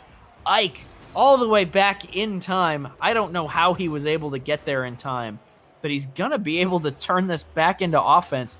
And it seems like no matter what Dumbo has tried, he just doesn't quite have enough to fight his way back into this one. He's been doing a phenomenal job, though. I mean, he's only at a 1-goal deficit right now. So, I mean, there's definitely potential. And another goal, shot on goal right there is actually going to tie this up. So Dumbo definitely in a very good position to potentially extend himself to a lead. We'll just have to see what happens here. Hopefully he can keep up the aggression that he's actually been having the past couple of minutes. And Ike Wolf, I mean, we'll just have to see what how he responds to all of this. Yeah, and I'm glad we're back at a tie game. Of course, as soon as I say that we're back at a tie game, I just keep casting cursing them. I say Dumbo can't get back in it. Dumbo ties the game up. I say I'm glad we're at a tie game. Ike Wolf takes the lead. What on earth is happening here? And what do I do with my hands? Easy Anyway, reference. hype. So Ike taking control back of this one. You never want to see a sweep in your grand finals. So it's great Dumbo fighting his way back into this one. Ike making a liar out of me at every turn. Ike taking a really strong read off of Dumbo's attempt at stalling for time there. And Dumbo back at a 2-goal deficit, but plenty of time left in this game. And this one turning into more of a slugfest that we like to see in really high-level play instead of just a blowout or a snooze fest of only 1 goal scoring. Well, yeah, I mean, I think a lot of what's been coming up as well is we're just seeing Ike Wolf go into the air a lot, which is, I would argue, his strongest point of play. He pretty much every time that he goes into the air, he always gets very solid hits, and they go exactly where he's going to want them to go. He's very good at positioning himself so he gets exactly what he wants out of it. Absolutely, and a bit of an interesting exchange here is Ike Wolf playing this one into the sidewall, setting Dumbo up. Ike making a really strong save, but not the clear, and there it is, Dumbo fighting back into this one. He makes it a 2-point game again. There's plenty of time here, but Dumbo has to reverse sweep, and that is one of the most impressive feats in the game. You know, sweeps are always impressive, but a reverse sweep is really almost more impressive because every game is do or die, and that's where Dumbo is right now. If he wants our prize, he has to win out, and all Ike has to do is take 1 more. And I mean, he's on his way right now. It's a 1-goal deficit once again, and 2 minutes to go. I mean, that's just under half of the game left, so he's got plenty of time to go here. Absolutely. 1 goal, not a big difference, but Ike getting the ball, lots of time to go. He had the boost, but Dumbo back in time. And the way these guys are playing each other, Dumbo's really started to get good reads on Ike, and that's why this one has been leveled up. And now with Dumbo seeing what Ike can do, he's turned this back into a competitive match. It's just taken him a lot longer than we would have expected it to. Yeah, and I mean, as soon as you say that as well, we get another fast break from Ike because Dumbo just overextends a little bit too much. The ball, I'm not sure why Dumbo was up quite that far, but Ike Wolf immediately recognizing it as well and finds himself another open goal. And that's been like the 6th overextension goal that we've seen this game. Yeah, it's almost to be expected, though, in ones that a lot of goals will be scored on overextensions because it's so easy to overextend. You go for a challenge on a ball. If you miss, you're overextended. You go to take a shot. If you miss, you're probably overextended. Whereas in order to be in a good position after something like that, you have to play very conservatively. And it's really hard to play conservative when you're coming from behind because you need to put points on the board. Yeah, and I mean, this just kind of becomes one of the situations where you just got to kind of go all out too and hope for the best. And Dumbo actually doing a good job of it as well. He has been playing very aggressively. I did talk about his overextensions a little bit, and you were talking about them as well. And I mean, with 45 seconds to go, 2 goals down, all you can really do is just play as hard as you can and aggressively as you can and just hope for the best beyond that point. Absolutely. And this is not beyond reason to see Dumbo come back here. When you've scored 6 goals, you've shown that you can score. Now he just has to show that he can do it in short time. A little bit of mind game there as he missed that one. Ike, strong challenge in the middle. Dumbo needs to get this one in, or he's not going to have time for that tie to push this one in. Strong flick. Ike with the whiff, and there it is. We are back to a 1-point game. Dumbo has a chance. It could happen, ladies and gentlemen. We could see our overtime here in Game 3 of the Grand Finals. I think that's the first unintentional whiff that I've seen from Ike this entire night. We have seen a couple of like mind games from him, but I don't think I've seen just a straight up whiff from him. You could correct me because I haven't. I might have missed it earlier too, though. There were a few within the first series. Ike hasn't been perfect all day, but he's been very close to it. And here it Oh, is. man. The ball touches the ground. There it is, ladies and gentlemen. Ike Wolf from Europe, the very, very first PRL 1v1 grand champion. Hang on a Dumbo, second. what's up? You said lady and gentlemen. Do you expect that there's one girl watching this? That's kind of. It's 2016, man. Come on. Okay, ladies and gentlemen, Thank your you. very first PRL 1v1 champion, Ike Wolf. Dumbo, you have had such an amazing run coming from the Oceanic servers, battling with over 200 ping all night long. I commend you tremendously for making it all the way to our grand finals. Ike Wolf, you have had a phenomenal day. Your ball control and ability to read your opponents has been amazing. Congratulations on this win. It is very well deserved, Ike, and we hope to see both of you guys again. And that is going to be it for us, ladies and gentlemen. I have been Sniper Eagle Eye. This was Tog. Thank you for tuning in to our very first Ones tournament. We will be back again next week starting at 7 Eastern. The next PRL tournament is going to be Sunday at 5 p.m. Eastern for our 2v2 tournament. So don't forget to stop by for that one. Registration should be open. You can join us at !Discord and come on by and be a part of the ongoing PRL action. Thank you, ladies and gentlemen, and good night.